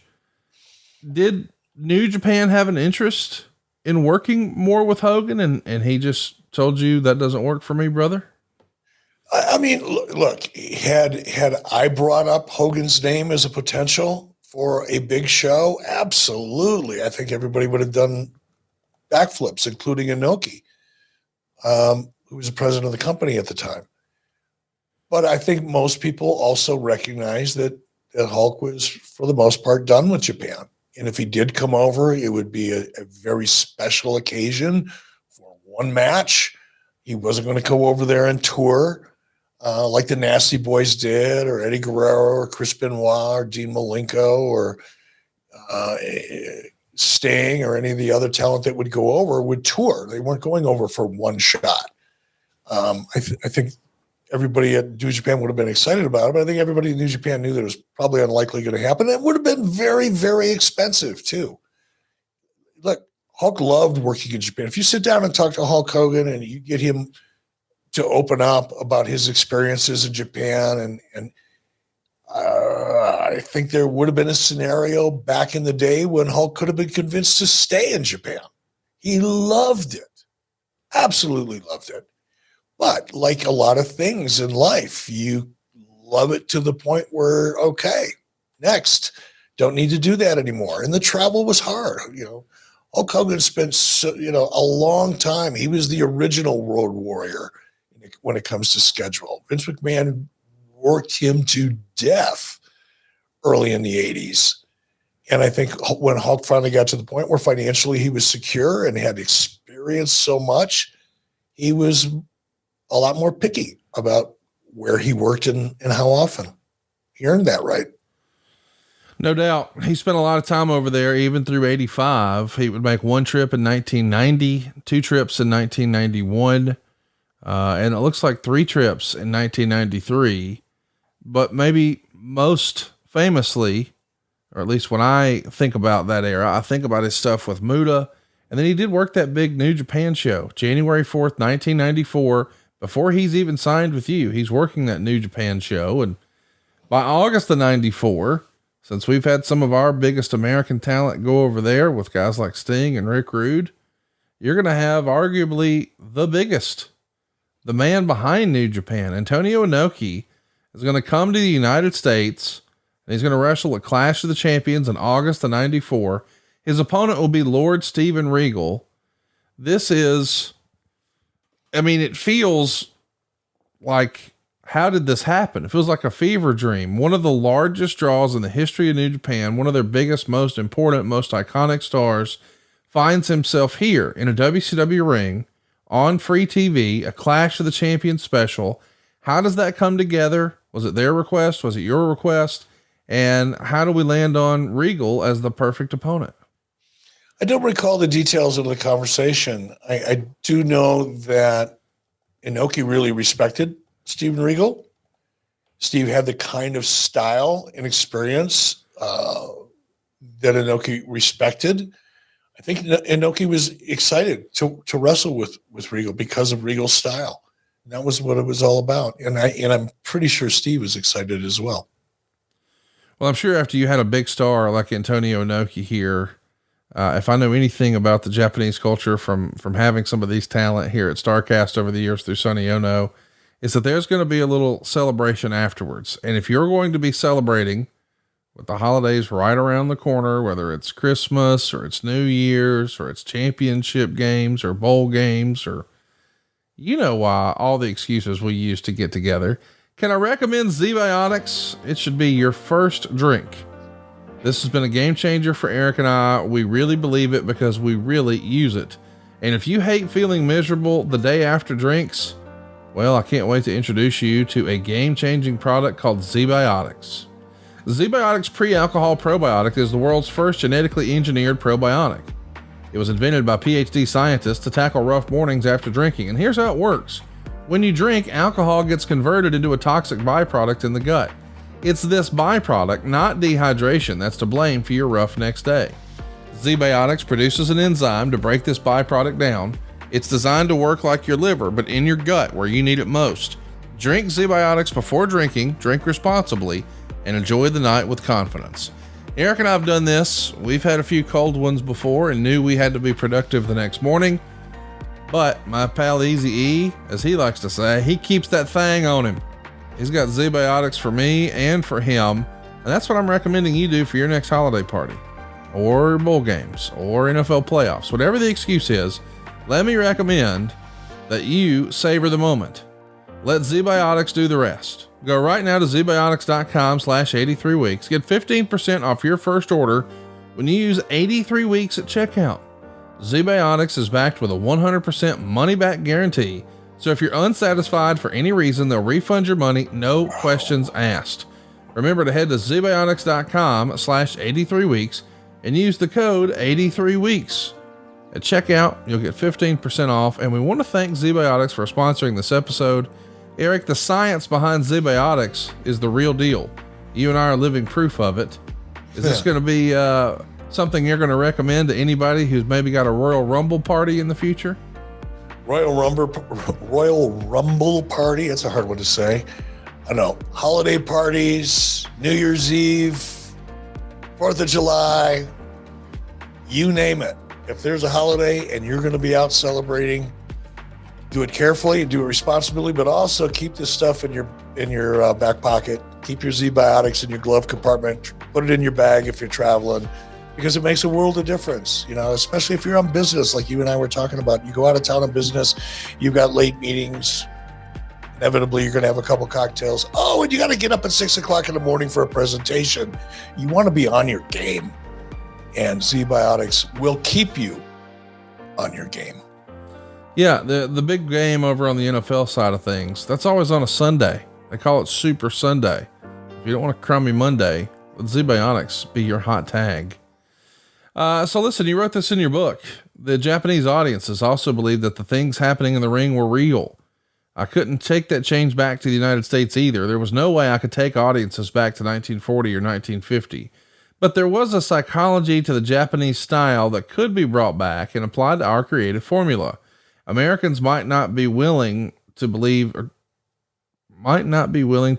everything about the match was real, but there might be a point where they were willing to suspend their disbelief, much as they would when they go see a play or a movie and get caught up in the moment. If they were allowed to believe just for a moment or two, they would enjoy the show more completely, and that would be a key to the success. Now, of course, we're talking about changing some of the style. Over the years, you know, we occasionally had some Three Stooges in American pro wrestling, and I don't judge that. I think that's fun. I think there's a place for everything. I've heard a quote from Dusty before where he says a wrestling show should be like the circus or a buffet. There's something for everybody. So I get that. But before we were calling it quote unquote strong style, is that what you're talking about here? Perhaps. You know, I didn't hear the term strong style, or perhaps it was around, but I just didn't pay attention to it or recognize it until much after. But this Japanese, now look, you know, it's funny is because you had Jushin Thunder Liger, you had very animated, almost human cartoon type characters, but their delivery in the ring, their presentation in the ring was very believable, very credible. I'm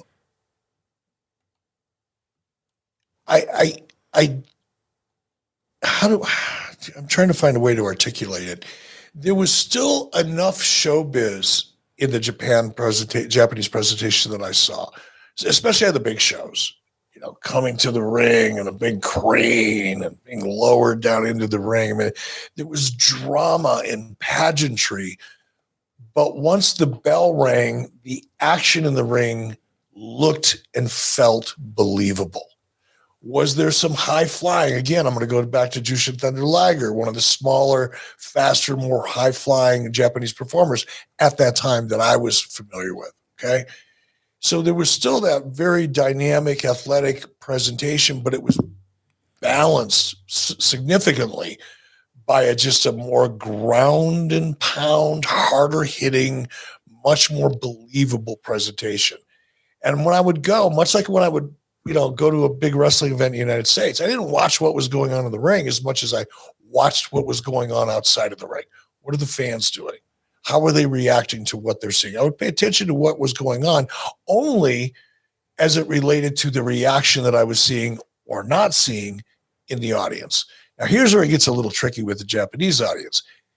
Again, just two different cultures. So different, really. it's not like when you go to Europe. When you go to Europe, it's kind of like a Western. It's just like being in the United States with different languages and street signs. Everything's pretty much the same for the most part. In Japan, it's like going to a different planet. Everything is different. And the Japanese audience are very reserved. They're very polite. They're not going to boo. They're not going to throw. Now, this was back then. This is for the New Japan promotion. I'm sure there are other types of promotions that have a different type of audience. But we're talking about New Japan back in the 90s, and these events that I would go to, they're very sophisticated audience, but they weren't animated like the American audience.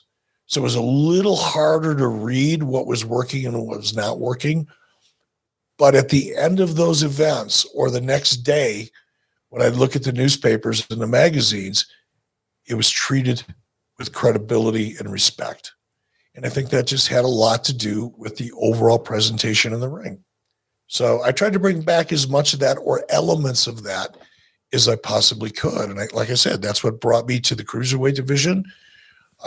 That's eventually what helped form the idea of the NWO, which is something more believable and credible and less teen and preteenish. Well, you announced at the 1995 New Japan Tokyo Dome show, so that would have been January 4th, 95, that your relationship with WCW and New Japan is going to expand. And in the Nitro book, it would be written that Sonny Ono, who's sort of the contact person in this partnership, would eventually secure $1 million in annual revenue from this New Japan relationship, but that you felt like the first year was really just making up for money you accepted in the past. But once it becomes obvious that this is going to be a fruitful relationship, you know, you can rely on them more in the Nitro era. Cause let's remember, Nitro starts, Labor Day. So August, September of 1995, here you are in January 95 saying, we're going to march through this together. Since you're at their big show, is that the reason you thought, hey, we should reciprocate in our big show? And you sort of had an international flavor at that Starrcade where it was WCW versus New Japan in many ways. Was that part of the agreement and understanding from the get-go? I mean, there was no formal discussion or understanding of it. It was clear to New Japan that I wanted more engagement. I wanted more talent back and forth. I wanted more visibility of the New Japan product and style to be a part of WCW because I wanted, especially back when Nitro, talked about it before. I sat in a room and said, okay, I can't be better than them. I don't want to be less than them. How can I be different than WWE? And part of being different was being a more consistently international presentation. Luchadors, Japanese. I wanted to feel more like a brand of the world as opposed to a domestic U.S. brand. I wanted WCW to be perceived as the global wrestling brand, not just the big one in the United States or a big one in the United States. So not only are you going to get some revenue from this New Japan relationship, but you also get access to the talent. Eventually you're going to bring guys like Eddie Guerrero, Chris Benoit, Dean Malenko, Ultimo Dragon, and Chris Jericho all into WCW. Now, some of those names people are going to hear and say, oh no, he got that from ECW, but you've said on this show, you didn't watch ECW. And I know that other guys on your team, like Kevin Sullivan would. Your first introduction to a lot of these guys though, is going to be their personas in New Japan, right? Not so much Jericho. But definitely, Chris Benoit, Eddie Guerrero, Dean Malenko. I don't want to say I'd never heard of him. Eddie, I think I had actually even worked with for 45 seconds when I was in AWA at Super Clash. I think he might've been on that card, possibly. But I certainly knew the Guerrero family. But my first real exposure to Eddie was as Black Cat over Japan. Same with Dean Malenko, Chris Benoit. My first exposure to them was in New Japan, not in ECW. And the reason that and I've talked about this before, the reason that those three in particular, I had so much interest in is because Masa came to me and said, look, we want to book these guys more often it would be easier for us to be able to do so if they were a part of the WCW roster. So it was really strategic. It was a kind of a two-pronged strategic approach to bringing those three in. One was, I'm helping to facilitate something that my partner in New Japan was hoping to facilitate, hoping I would help facilitate. New Japan couldn't bring those, and they weren't interested, I don't think, in working 365 days a year in Japan. I don't think they wanted to move there. But if New Japan knew that Benoit, Guerrero, Malenko were in the WCW roster, that it would be easier to coordinate and facilitate that exchange than if they're working independently or for ECW, with whom New Japan had no relationship, to my knowledge. So it was really, it was partly tactical and partly strategic. The strategic part came in when, again, I'd already had the desire to create more of a New Japan-esque presentation. That's what the Cruiserweight was designed to do. That's the exact conversation I had with Eddie and Chris and Dean when I brought all three of them in for the very first time as a meeting.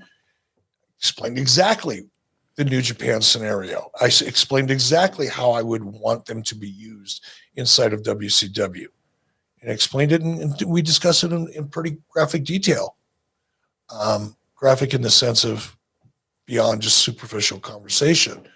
Wanted it to be a more believable presentation. I wanted faster paced, more intense action that these guys were doing in Japan that I couldn't really get out of too many people on the WCW roster at that time. So it just all dovetailed and fit together.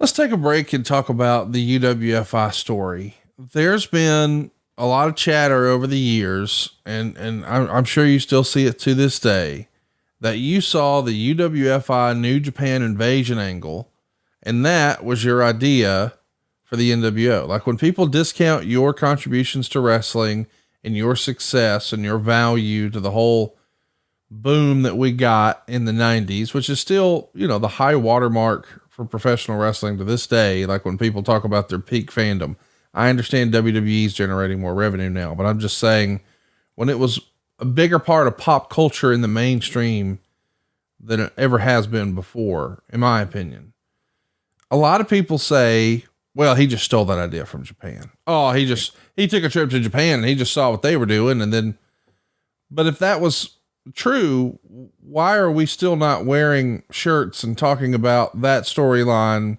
to this day? Like, that's the whole thing is a joke. I mean, I don't know where it started. My guess is it started with some Dave Meltzer or Dave Meltzer wannabe, some dirt sheet Reddit geek that has absolutely no understanding, no knowledge, no experience, just emotion and digital vomit that they spew on a regular basis. But it's not, I didn't even know who UFWI was. I wasn't paying attention to storylines. I didn't sit down with Masa or with Bischoff or with Inoki and say, okay, explain, what is this arc? What is the story that you're, and I clearly don't understand Japanese color and play-by-play. You know, to suggest that I watched something over there and went, oh, there's a storyline I'm going to bring over here, it's as ignorant and stupid as the people that regurgitate it. It just makes it's laughable. And there are people that are always going to resent someone else's success. There are people to this day who were so critical of me and predicted my failure with Nitro and in WCW and Eric Bischoff doesn't know anything about the wrestling business. He's never been in the wrestling business. It's going to fail. It's a joke. And all of a sudden, you know, we're stuffing success down their throat and making them gag on it every day for years. Those people are going to resent it. They're not going to give credit. They're not going to say, I guess we were wrong about him. No. Oh, he stole that idea. Oh, he only was able to accomplish that because he had Ted Turner's money. Oh, he's ATM American. Oh, he took WWE's talent. If he wouldn't have stole all of our, which by the way, I never stole anybody, but if he wouldn't have stole all of our talent, he would have never been able to do that. I mean, Vince McMahon's the same way. Well, he used to be. He's a little different now. We had a little conversation at Hall of Fame, but up until that conversation, it's always been Ted Turner's money. Oh, he stole the idea from Japan. I get it. Weak people say stupid shit. It's common. And you can't tell me you had that conversation with Vince at Hall of Fame and me not follow up. Can you share any context to that conversation? Nope. Well, thanks for fucking nothing. It was a very honest conversation that I'll keep between us. Sonny's role in this relationship you've sort of laid out was you sort of learning the New Japan or just the Japanese businessman way of doing business. And I think that's invaluable, but we would see Sonny start to appear as the mouthpiece for a lot of that talent. I got to ask, because it's the wrestling business, is that a New Japan request? Or do you think that's Sonny saying, hey, here's my chance to get on TV? It was more me. Sonny speaks English. Yes. Sonny and I have been friends since 1976. Believe it or not. That's a long time. It is a long time. Holy smokes. We first got to know each other through martial arts. And I traveled a lot with Sonny, partied a lot with Sonny, had a lot of fun with Sonny. But because Sonny could speak English and he was Japanese, and he really enjoyed the process and he was integral in the process. He understood a lot of the stuff that was going on. He acted as a translator for a lot of the talent who didn't speak English. Well, if you want to bring talent over that doesn't speak English, but you want them to get over with a wrestling audience, you want them to be an integral part of a story, you have to have a narrative to go along with that. It can't just be what you see in the ring. There has to be a narrative surrounding the action in the ring to help build the story and get people interested. And because Sonny could speak fluent English and he was native Japanese, it just kind of made a little bit of sense. So it was a natural solution to a problem, really. The problem was, how do you bring Japanese talent over here and do interviews with them? Right. Why do you have to do interviews? You have to do interviews if you want the American audience to relate to the character. Well, if the Japanese that you're bringing over can't speak English and you want the audience to relate to them as a character, and you've got a solution over here by the name of Sonny Ono, why wouldn't you do it? That's exactly how that happened.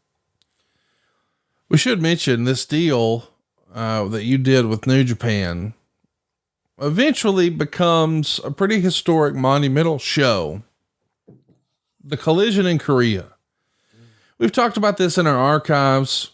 The guys over at Dark Side of the Ring actually did a whole episode about this. I think it goes without saying that without you repairing this relationship with New Japan, the biggest wrestling show in history doesn't happen. Not taking anything away from Tony Khan. Of course, those were different circumstances, all these people attending this show in Korea, but still, when you really think about that, is that of all the stuff you've done in wrestling that we wrestling fans think is cool, when you step out of the wrestling bubble and sort of take your wrestling hat off and stop using your wrestling brain for a minute, doing a show in front of that many people in Korea, that's got to be the strangest thing you were ever involved with, right? No doubt. And it's a thing I don't want to say I'm most proud of, but it's a thing I think one of the things, not the, but one of the things I'm most grateful for, because look, money comes and money goes. I've been fortunate throughout my life to be able to make a great deal of money. I've been also unfortunate in life in terms of my ability to manage it from time to time, but making money has never been a challenge for me. Traveling is something that I've been able to do throughout my life. So many things I've been able to do that I'm grateful for. It's hard to count them all, but nothing compares to jumping on a North Korean military transport plane that was built probably in the 40s or 50s with a crew full of WCW wrestlers that work for me, while I'm sitting next to Muhammad Ali, listening to Muhammad Ali tell me stories about when he was a kid and he would go to Louisville and watch wrestling and how that impacted his life, while we're on our way to Pyongyang, North Korea, which is off limits to Americans. And I found out subsequently I was only the 7th American who wasn't part of a news crew who had been in Korea that hadn't been shot down and or captured. That's an experience of a lifetime. How many people walking around this planet get to say that? Right.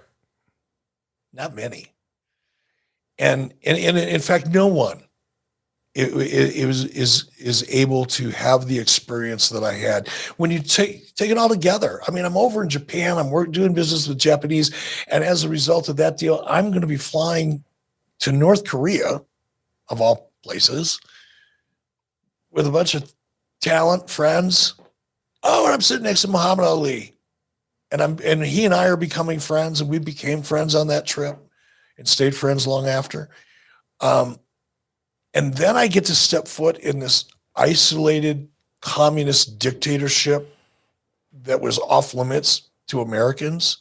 And I get to see it firsthand, not in a documentary, not reading about it in a book, not listening to someone else who'd been there. I get to go there and look into the eyes of people who are so different than me, who believe so differently than I believe, who have been brought up / brainwashed to believe so differently than me.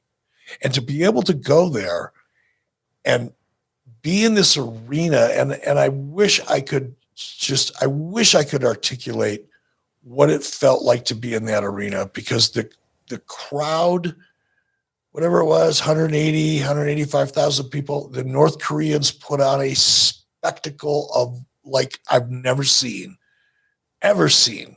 Maybe in Olympic events, you get to look at it once in a while, but the presentation of that event was so magnificent. And sitting 2 seats behind me is the leader of North Korea. And I'm in this VIP box looking down. It's just unbelievable.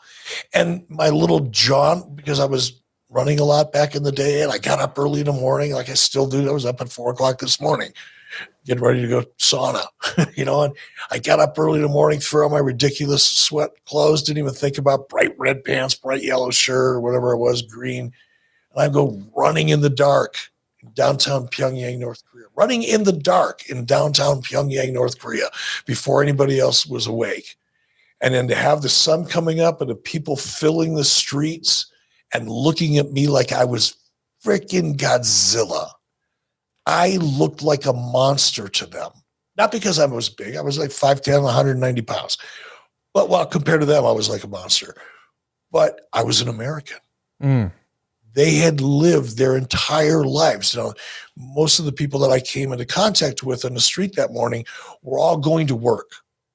They were all dressed in suits, black suits, dark blue suits, gray suits, dark gray suits, and they were almost all men, all going to work in butcher shops or wherever they worked, factories, where they would go. They would take off their suits, put on their factory clothes, work in the factory, and then at the end of the day, they'd put their suits back on to walk home with. Is that wild?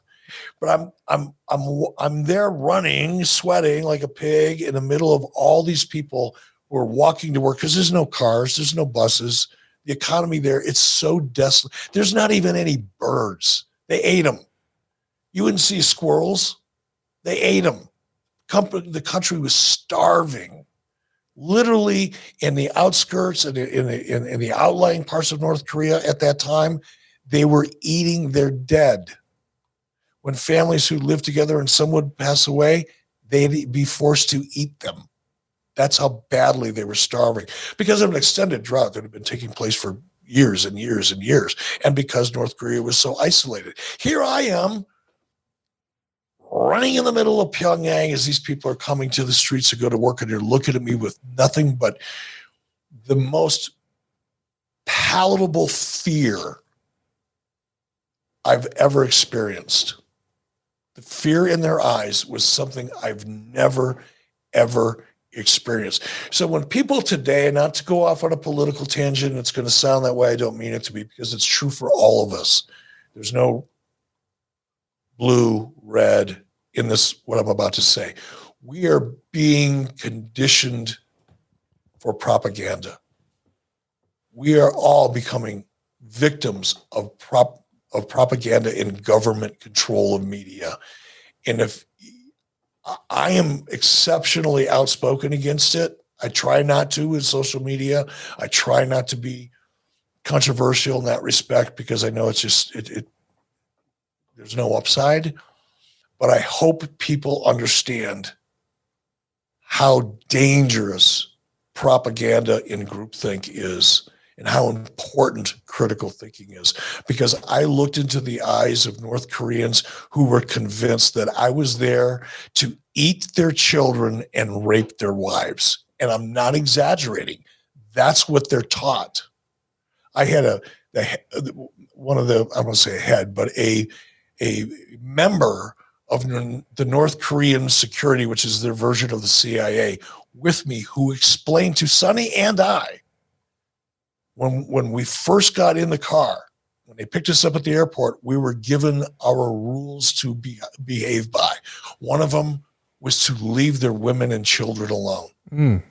Because every citizen of Japan was taught that Americans, one of the reasons we don't want anything to do with Americans is because they will literally kill and eat your children and rape your wives. Is that fucking crazy? Unbelievable. And the reason I'm so grateful that is you get to see, you see that when you see a culture that has been brainwashed, where the government has force fed them everything, and it's not, there were people that I'll never forget this. Conrad, Sonny and I were part of a tour. Now they split us up. You know, they were in different groups of us at different times. They would split us up into smaller groups, and they would take us on tours of different historical sites and things like that. And I remember Sonny and I were on one, and there was like movie cameras, the local news crews, not local news, like we know local news, state sponsored news was there. And they've got these cameras that went tick, like back in the 60s, right? Not like modern shit. And they're filming us our every move. And of course, we had a tour guide that was there to explain all the different sites to us. They took us to one. It was a monument that looked like the, and I'm going to say it wrong because my French sucks, but it's like the Arc de Triomphe, right? It's got that arched monument in Paris.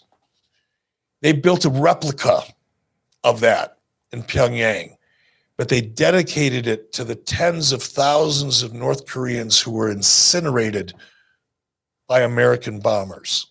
Now, I've got a tour guide explaining all of this to me and asking me how I felt now that I'm standing in front of a monument that is dedicated to tens of thousands of people who were incinerated by American bombs, which, by the way, didn't happen. And they want my reaction. That's what happens when an entire population of people are controlled by the federal government. This same person explained to me during this tour that if it were not for the great leader of North Korea, the Japanese would have won World War II. It was the North Koreans who defeated Japan that ended World War II. Every North Korean citizen believes it, like religion believes it. So when you ask me of all the things that I've done and all the things that I've seen and was exposed to, the things that mean the most to me, how could I not be grateful for an opportunity to get a snapshot into the real world of such an isolated country and to see the difference between what we have, not what we have, what we have in a sense of freedom and the ability to travel and just do what you want to do compared to a communist dictatorship like I saw firsthand. It's amazing. I still have a hard time believing I did it. It seems like another world to me. Well, if you're ready for another world just in time for the holidays, maybe you're not sure exactly what to get your spouse, I got something I can recommend. BlueChew.com. That's the stuffing everybody really wants. BlueChew.com can deliver you the same active ingredients as Viagra, Cialis, and Levitra, but in chewable form and at a fraction of the cost. And you're going to put on a performance that's so good, you won't believe you were actually there. You can take them anytime, day or night, so plan ahead or be ready whenever an opportunity arises. You just heard about Eric jogging through North Korea and everyone looking at him like he was a monster. Let's bring out that trouser monster of yours. The process is simple. Sign up at BlueChew.com, consult with one of their licensed medical providers, and once you're approved, you'll receive your prescription within days. And here's the best part. It's all done online. So no visits to the doctor's office, no awkward conversation, and no waiting in line at the pharmacy. Blue Chew's tablets are made in the USA, prepared and shipped directly to your door, all in a discreet package. But there won't be anything discreet about your package. I heard a rumor that a member of our wrestling community recently took a Blue Chew and asked his spouse to get into a staring contest with the results. Can't wait to hear who won. Blue Chew wants to help you have better sex. Discover your options at BlueChew.com. Chew it and do it. We got a special deal for our listeners. Try Blue Chew free when you use our promo code 83weeks at checkout. Just pay $5 shipping. That's BlueChew.com. The promo code 83weeks will help you receive your first month free. Visit BlueChew.com for more details and important safety information. And we thank Blue Chew for sponsoring today's podcast. So listen, man, let's talk about some other high water marks. We talked about the show over in Korea, but when you really think about the match that lit the wrestling world on fire, before there was an NWO, I don't know that even would have been possible without Nitro. And the very first Nitro match of all time, Jushin Liger versus Brian Pillman. Here we are taking the greatest risk of all, going head to head with the Big Show on the other channel. But we know that this first night they're preempted, so we can really show everybody what to expect on this program. And I know that a lot has been made about the importance of the main event, and everyone listening to this knows how important the main event is when you're promoting a card. But I think a lot of promoters would agree that that first look, the opening segment, the opening match, that opening quarter hour, the first match, man, it creates so much pace and anticipation and sort of sets a precedent for everything that follows. And when you took a look at your roster, you decided to say, you know what? These guys had a fantastic match a few years prior at Super Brawl. This New Japan relationship is important to us. I bet a lot of people watching Monday Night Raw have never seen anything like Jushin Thunder Liger. So you leverage that, and it's Liger and Pillman in the first ever Nitro match. This is a big doggone deal and another step in this New Japan relationship, no? Absolutely right. You know, you say a lot of wrestling promoters and producers would agree. They would agree now. Yes. Didn't agree back then, because Nitro was really one of the first shows that did it. I was one of the first people that really put on hot, fast-paced, credible wrestling to open up shows or to even open up pay-per-views. It became kind of a standard format for us for quite a while. And it certainly was here. Again, you know, I keep going back to it. Sat in a room, got to be different than. How can I be different than WWE? Oh, I know. We'll try this. I wanted Nitro and I wanted WCW to have a more international credibility and vibe to it. Jushin Thunder Liger, Brian Pillman. So it was, I think it was the first really important match. I think it set the tone, but it also set the tone for what we were going to do with Nitro and WCW going forward well into the future in terms of formats. Start off hot, give them something special, give them something to get genuinely excited about that feels different than what they've been seeing each and every week. Was Jushin Thunder Liger the talent? I mean, when you're deciding who you want to feature and how you want to feature, obviously you're thinking about a great match and you know these guys can do it and you know they're familiar with each other, et cetera, et cetera. But was Jushin Thunder Liger like the first New Japan talent that you were really, really high on, that you remember being excited about having the opportunity to work with on a more regular basis? No, not the first, not the only. Certainly, I really enjoyed Muda's work a lot. But I wanted that fast-paced match. I wanted a cruiserweight match before I knew what a cruiserweight was or what I wanted it to be. Well, we know that we're going to see Starrcade 95. We talked about that a little bit ago. It's going to feature what we call the World Cup of Wrestling. And it's going to largely be a bunch of New Japan talent against a bunch of WCW talent. And you start to see more and more of their talent appearing on Nitro and your major pay-per-views. You even see Kensuke Sasaki win the United States Championship. I mean, he's going to, I think, actually win that from Sting. And at that World Cup of Wrestling in Starrcade is when we would see him drop that title to the one-man gang. But nonetheless, this New Japan relationship, you know, you're setting records over in Korea. You're featuring some of their talent on your very first Nitro. What a lot of people believe to be your granddaddy of them all, your big show is Starrcade. You've got a bunch of their talent on there. Did you ever, it seems like this is going swimmingly, but did you ever hear from anyone on the New Japan side where maybe they were unhappy with how some of their talent had been portrayed on American TV? Absolutely not. I didn't. not during my relationship with New Japan. Absolutely not. It's quite the opposite. That part of our business was the easiest part of our business, the creative part. Masa Saito, myself, Brad Riggins, Sonny, as needed. The communication was very, very solid, and the trust was there. So there was never any significant questions, issues, frustrations of any kind. I want to talk about the NWO in Japan, but before we do, I want to ask you, you've told the story before about a great relationship you had with your family. And I think you actually were fortunate enough to take the family on a trip to Japan. When did you make that trip over? Do you remember the year? I think it was 97. Okay. So that would have been in the NWO era. Oh yeah. Sonny Ono had this to say about the NWO. The NWO Japan angle for New Japan made an amazing amount of money for that company. In the summer of 98, we sold upwards of $5 million worth of t-shirts. It was amazing.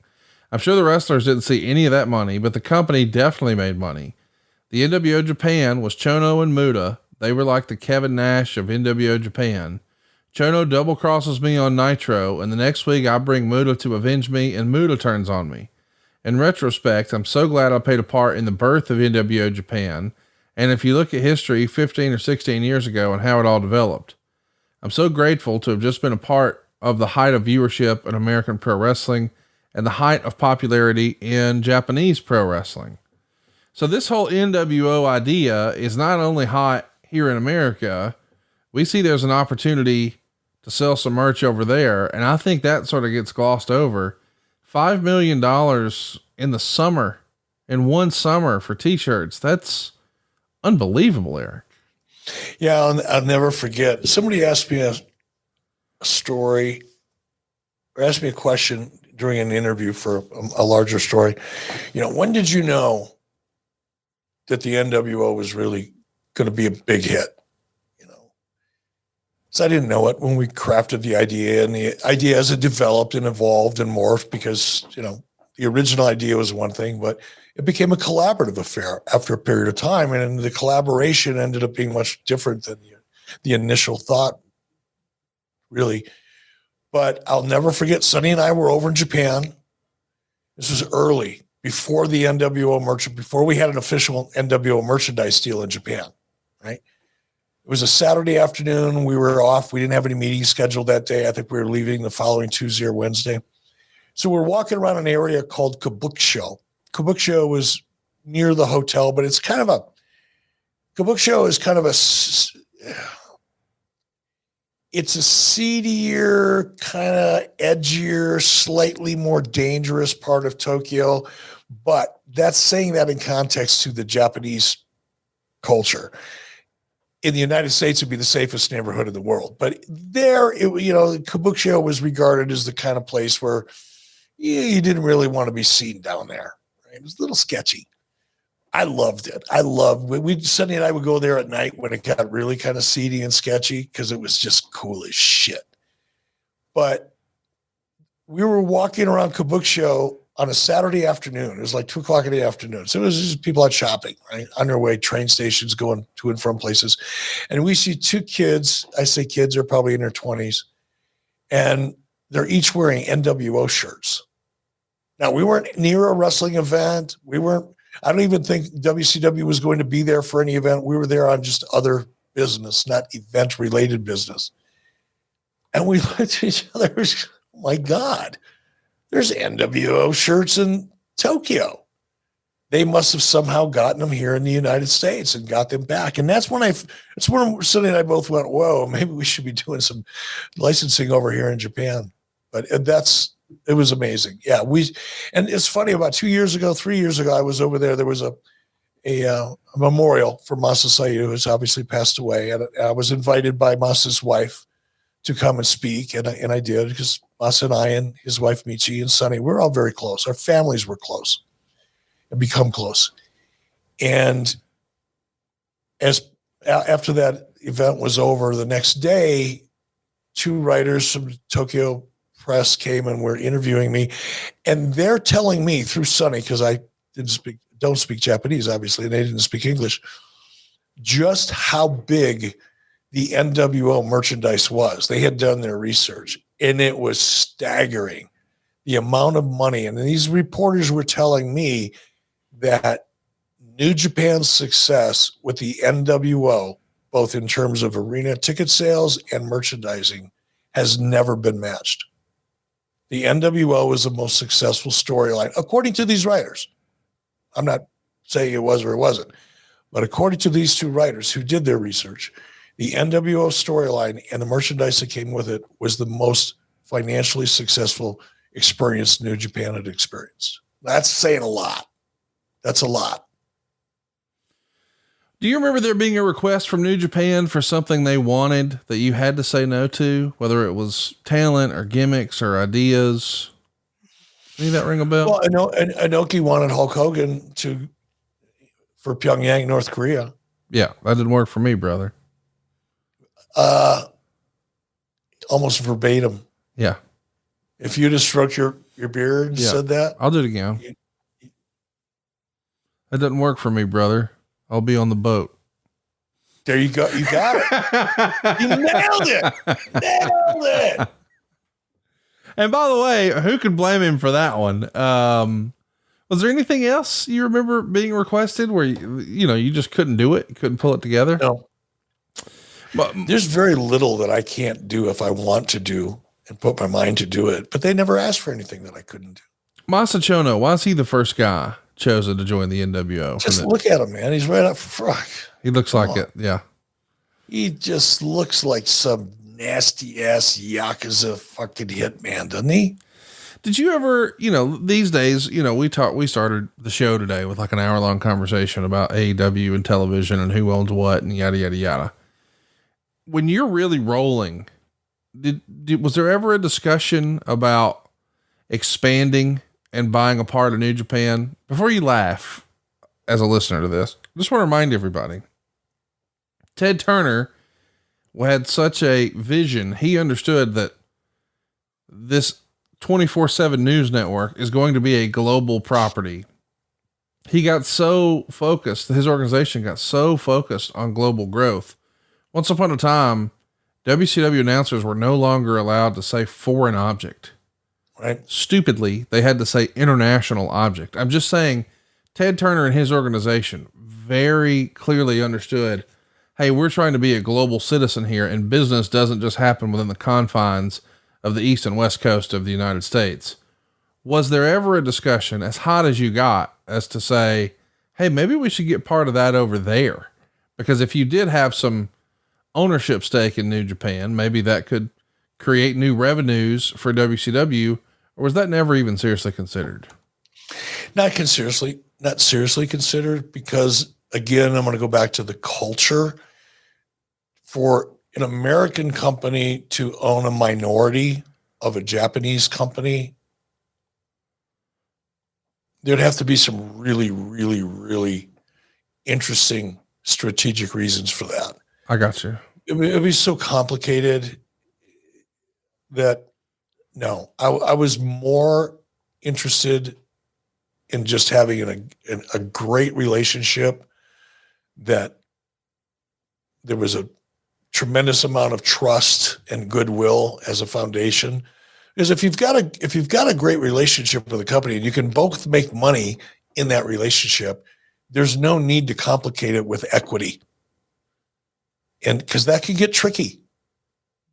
That can get very tricky. And I wasn't interested in complicating a relationship that was already working as well as I had ever hoped it could. We have heard the rumor and innuendo. It's certainly been reported that the New Japan relationship with WCW ended around the same time that Vince Russo comes in. Now, a lot of people would say, oh, that's another thing to blame Russo for. Other people would say, well, was it Russo coming in or was it Eric going out? Because we know you got sent home just before Russo comes in. What was the reason that the New Japan WCW relationship started to dwindle here or came to a more official end? It was probably both. I think the trust and the goodwill that existed. I mean, again, New Japan would fly me and my wife and my children over to Japan for big shows. And when the show was over, we would all travel with Masa Saito, Michi, Sonny, and Sonny's wife, Julie, and my entire family would jump on a bullet train and go to Mount Fuji and stay at an ancient Japanese onsen. Onsen is like a mineral hot bath. It's up in the mountains that the samurai used to train at and heal in and all that. I mean, it's just amazing experiences that we had as friends. So yeah, when I left, that created a challenge. Add to that, it was Vince Russo, who famously came out and said shortly after he got there, oh, American audience don't want to watch no Japanese. They want to watch Americans. Got sued for that, by the way. Discrimination, because he let a lot of people go that weren't Americans. Unbelievable. But that had a lot to do with it. We should ask, did you have any communication with anyone from New Japan once you left, or was wrestling just all in your rearview mirror? No, I mean, look, you know me, Conrad. I'm not a phone guy. I don't call just to chat with anybody, not my brother and my sister, who I love dearly, or any of my close friends who I love. I'm not that guy. So I didn't call just to chat with Masa or Michi. But we stayed in touch. Definitely stayed in touch. Still, and I haven't talked to Michi in about a year, but no, I think for the most part, I went dark. I went dark. I don't think I stayed in touch with too many people during that period of time. I want to ask you about some of the biggest surprises in the relationship, but first I want to tell you some of the biggest surprises I've had since I started using AG1. I started using it back at the beginning of the pandemic because my wife convinced me this is good for our immune system. In reality, she had been using it for years. You see, AG1's been around since like 2010. And man, it's just the real deal. They've constantly revised that formula and made it better and better and better. It's now able to replace your probiotic and your multivitamin and more in one simple drinkable habit. It's a science-driven formulation of vitamins, probiotics, and whole food source nutrients that really set yourself up for success. Think of it as like your foundational nutritional supplement. It's a micro habit that delivers macro benefits and helps just about everybody take care of their health every day. It's one scoop and a cup of water. That's it. And you're going to set yourself up for success with these 75 different high quality ingredients. They're really going to help support your energy, your focus, your strength, your clarity. It's going to help your immune system, your digestion, and so much more. Eric and I really believe in it. We've been using it for years. We think you should try it as well. You're going to cover all your bases with just one scoop and a cup of water. And if a comprehensive solution is what you need from your supplement routine, then try AG1 and get a free 1-year supply of vitamin D and 5 free travel packs with your first purchase. Just go to drinkag1.com/83 weeks. That's drinkag1.com/83 weeks. Check it out. You'll be glad you did. So Eric, one of the biggest surprises you had in working with New Japan that you haven't told us about? Can you think of one? Were there any surprises, things that you didn't expect? I didn't expect to enjoy it as much as I did. Right. I didn't expect to fall in love with the Japanese culture as much as I did. Beyond that, I can't think of anything really. Were you surprised that a company like AEW sought out a relationship with New Japan? And conversely, are you surprised that WWE hasn't done more with New Japan? I mean, WWE's been a good citizen to New Japan. They let Shinsuke Nakamura go have some fun not too long ago. And obviously we've seen with maybe Hunter with his hands on the steering wheel a little more. Maybe he has a better idea of maybe he gets Shinsuke better. We saw the way he was produced and presented in NXT. And I'm just curious, are you surprised that WWE didn't do more, that AEW has it? And do you think that could be something that's discussed in the future? I'll address WWE first. Going back to the reasons why I wanted to do business with New Japan, and part of the reason why was I wanted WCW to feel different than WWE. I don't think WWE wants to feel different than WWE. I don't think WWE has the same needs or same goals as I did in WCW back in 1994 and 1995, because we were trying to differentiate ourselves from the competition. We were trying to be different than. That was my motivation, and it worked. But I don't think WWE has the same need, right? So it makes sense that they wouldn't necessarily share screen time with talent who aren't under their control, who they aren't making money with 365 days a year, or potentially making money with 365 days a year. So that makes sense from a WWE position why they wouldn't. I think AEW is probably trying. First of all, New Japan Pro Wrestling is not the same company as it was back in the 90s. No. It is a fraction of the company it was back in the mid 90s. It's an entirely different management. It's not the same company. And I still think there's value for AEW in consistently bringing over Japanese and making them a part of their programming and building story similar to what we did with the NWO Japan and the NWO United States. There's the ability there. And I think if it's pursued and done well, that there's still a big upside for a company like AEW. But I don't see that same upside for WWE. Really inside baseball question here from Josh. He wants to know who was responsible for travel expenses to and from Japan when the talent traveled to Japan. I asked this, Eric, because I know the way it works in independent wrestling, but the way it used to work way back when with the different territory promoters, like the promoter who's bringing him in gets that one leg and the next promoter gets another leg. Did WCW and New Japan sort of split those costs? Is that the way it worked? No. If New Japan wanted 6 WCW talents and we were able to make sure that they were available, New Japan flew them over and flew them home. Conversely, if I wanted Japanese talent on my show, I'd fly them over and I'd fly them home. Got it. Well, listen, I wanted to end our show today as we're talking about all things New Japan and the way wrestling was with a couple other pieces of news that are a little more current.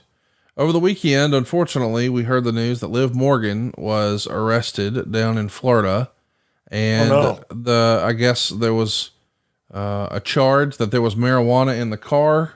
And the rumor and innuendo is that it was actually a vape that was owned by someone else who was in the vehicle. As I understand it, I have friends who live in Florida full time, and they tell me for $200, they'll give about anybody a card down there. So if you happen to be in that state and in that circumstance, maybe that's not a terrible idea, But I'm glad to hear, according to the rumor and innuendo that we've read online from guys like Sean Ross Sapp and Fightful, I believe is the source that broke this. Absolutely no heat on Liv Morgan for that arrest. I don't mean to make this a political issue.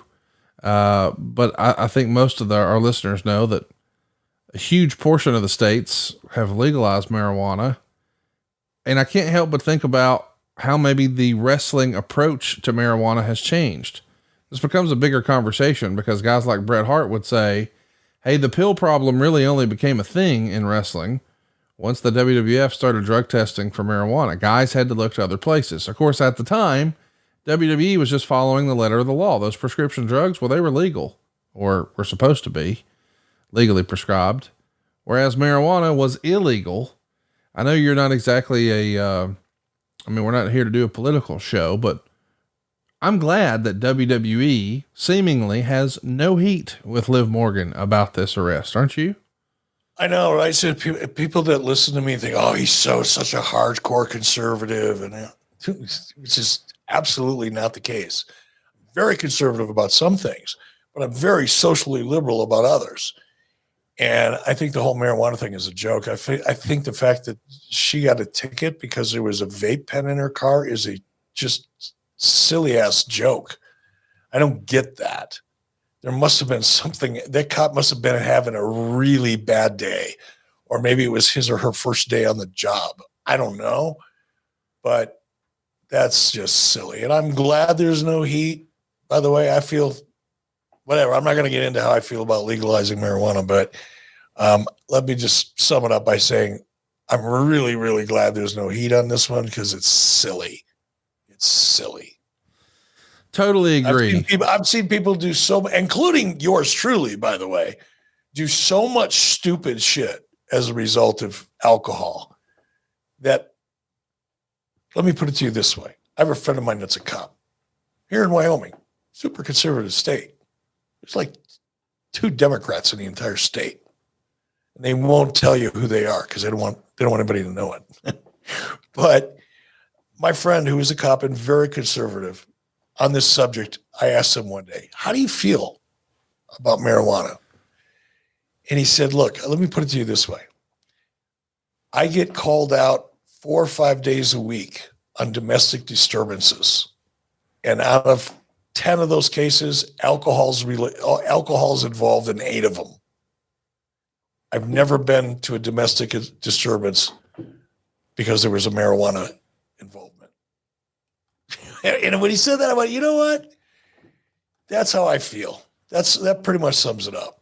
I don't think anything's, it's better not to do anything ultimately, but I think the least dangerous thing in the world is marijuana. And I know that's some people, oh yeah, but it's a gateway drug, whatever.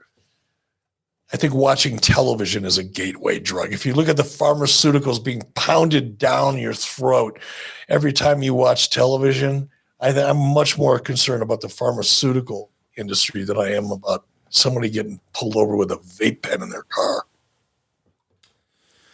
Well, let's talk about somebody else who maybe has been pulled over by the Twitter police, Mr. Disco Inferno. He quote tweeted over the weekend, Tony Khan. Tony Khan said, AEW fans, how are you feeling? Hashtag AEW collision on TNT drama.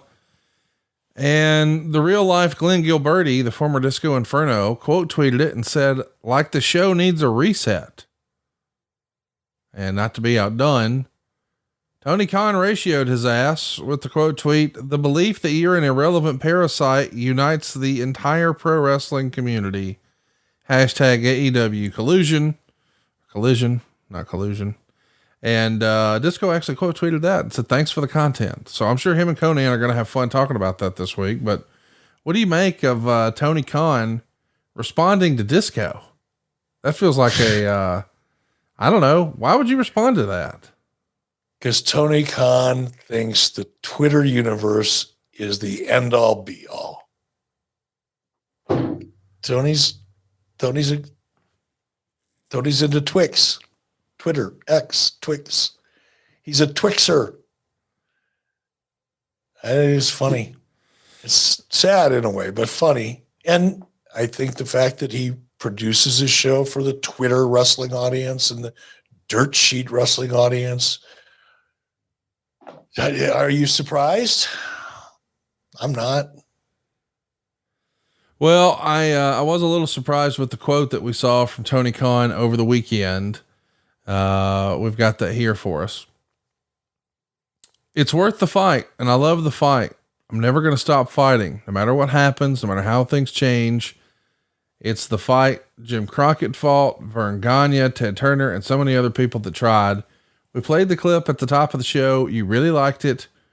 And I think that is, for all the alarmists who were concerned about what's going to happen with WWE and Warner Brothers, Tony's going to keep the fight going. I think that's good for wrestling. And, I think it is too. I just wish Tony would learn how to fight. A lot of people like to fight. Only a few people know how to do it well. Tony needs to learn how to fight.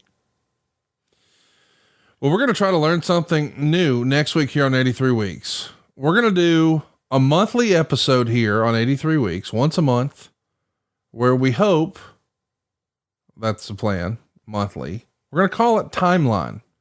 We're going to watch back a progression of a story, a character, or a certain time frame, and we'll dig into it on a special edition talking about the rise of Goldberg.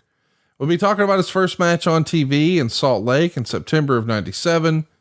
We'll go all the way back up to Goldberg becoming the United States champion. He was really one of the great stars of the era.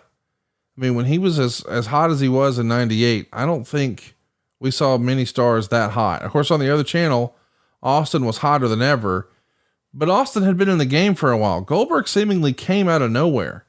And as Tony Schiavone tells the story, he didn't even know what to call him on TV until he was once he was already in the ring. And we're going to talk about the rise of Goldberg here in the coming weeks here as we do this new Timeline series. And we'll start highlighting some of the 83 best moments in Nitro history. We would love to hear your suggestions for what you would like for us to celebrate about Nitro's history on Twitter. It's at 83 Weeks on Twitter, Instagram, or Facebook. You can also interact with us individually. Eric is very active on Twitter at eBischoff. He's at the real Eric Bischoff over on Instagram. I am at. Hey, by the way, now you bring that up. The real Eric Bischoff on the Instagram. I am working hard. I want to get that sucker up. I've just neglected it. I signed up for it. I don't do much on it. Post some pictures every now and then, a lot of family stuff.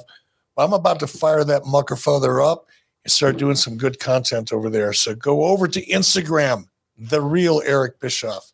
We're going to start having some fun over there on a weekly basis. How about that? And you can join in our fun every week on YouTube. It's one thing to hear the show. It's another to watch Eric lose his mind. That's 83 Weeks on youtube.com.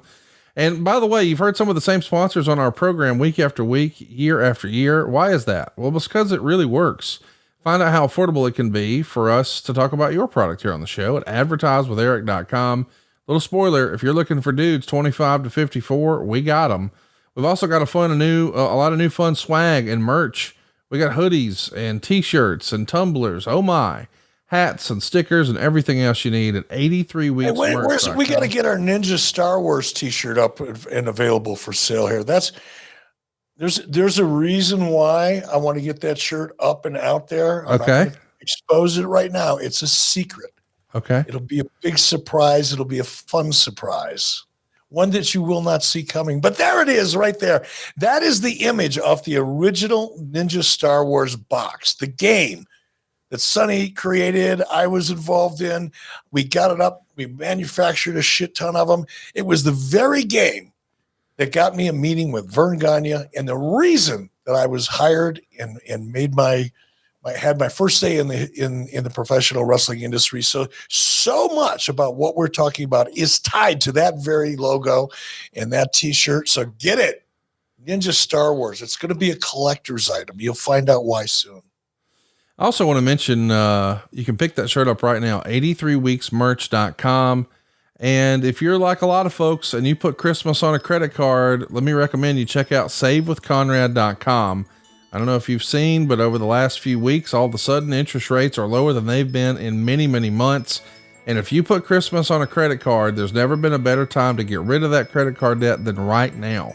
Don't wait and make it a New Year's resolution to save money. Start saving money today at savewithconrad.com. You can get rid of all your credit card debt just like that, and at the same time get a much lower monthly payment. And as if that wasn't enough, you can skip your next 2 house payments. We're talking no house payments in January or February. You're done until March. How about a little spring break or Christmas break from house payments? Savewithconrad.com. Eric, I had a lot of fun today. This was super fun talking about the good old days of the New Japan relationship, trying to forecast, what's next for AEW, what's next for WWE, what's next for the talent involved. And, I have a feeling that the story is, just going to get hotter and hotter in the coming weeks. If the rumors are true, when do you think we would hear an announcement of a new Raw television deal? Would they do something by the end of the year? Would they do something around Royal Rumble season? Would it happen the day after WrestleMania at the end of Q1? Like, I know this is all going to be tied to shareholder value and how they can get the most bang for their buck. But if you do a look back, we saw the TKO announcement was done the day after WrestleMania. If there's a new Raw television deal on the horizon, do you have a prediction as to when that could come out? I don't have a prediction, but I think the 2 most likely times in my mind, at least, are end of first quarter, right before upfronts, right? There's a strategic or tactical reason why that would make sense. Right after WrestleMania would be a strategic reason. It's a great strategy to make an announcement like that off the amazing buzz and the news coverage and all the other coverage you're going to have to tag that announcement along with it would make a great deal of sense in that regard. But I could also see it end of first quarter, right before the upfronts. Wow. It's going to be a fun year. Buckle up, boys and girls. 2024 is on deck, but we'll be back next week with a very special Christmas edition of 83 Weeks with Eric Bischoff. Hey, it's Conrad Thompson here to tell you a little more about what adfreeshows.com is all about. Get early, ad-free access to more than a dozen of your favorite wrestling podcasts every single week, starting at just $9. That's less than 20 cents an episode each month. And yes, you can listen to them all directly through Apple Podcasts or your regular podcast apps. How easy is that? Ad-free shows also has thousands of hours worth of bonus content and docuseries like Title Chase, Eric Fires Back, Conversations with Conrad, and The Insiders. Plus new series like The Book with David Crockett, Monday Mailbags with Mike Chioda and Nick Patrick, and a whole lot more. And you want to talk about early? You can't get any earlier than listening to the shows live. You can be a part of the live studio audience as we record the podcast. Plus ride shotgun alongside your favorite childhood heroes for live watch-alongs, Q&As, and other interactive experiences every single month. Come on now, see for yourself what thousands of other wrestling fans from around the world have discovered, that adfreeshows.com is the best value in wrestling. Check it out today. And hey, when you do, the first week is completely free. Adfreeshows.com.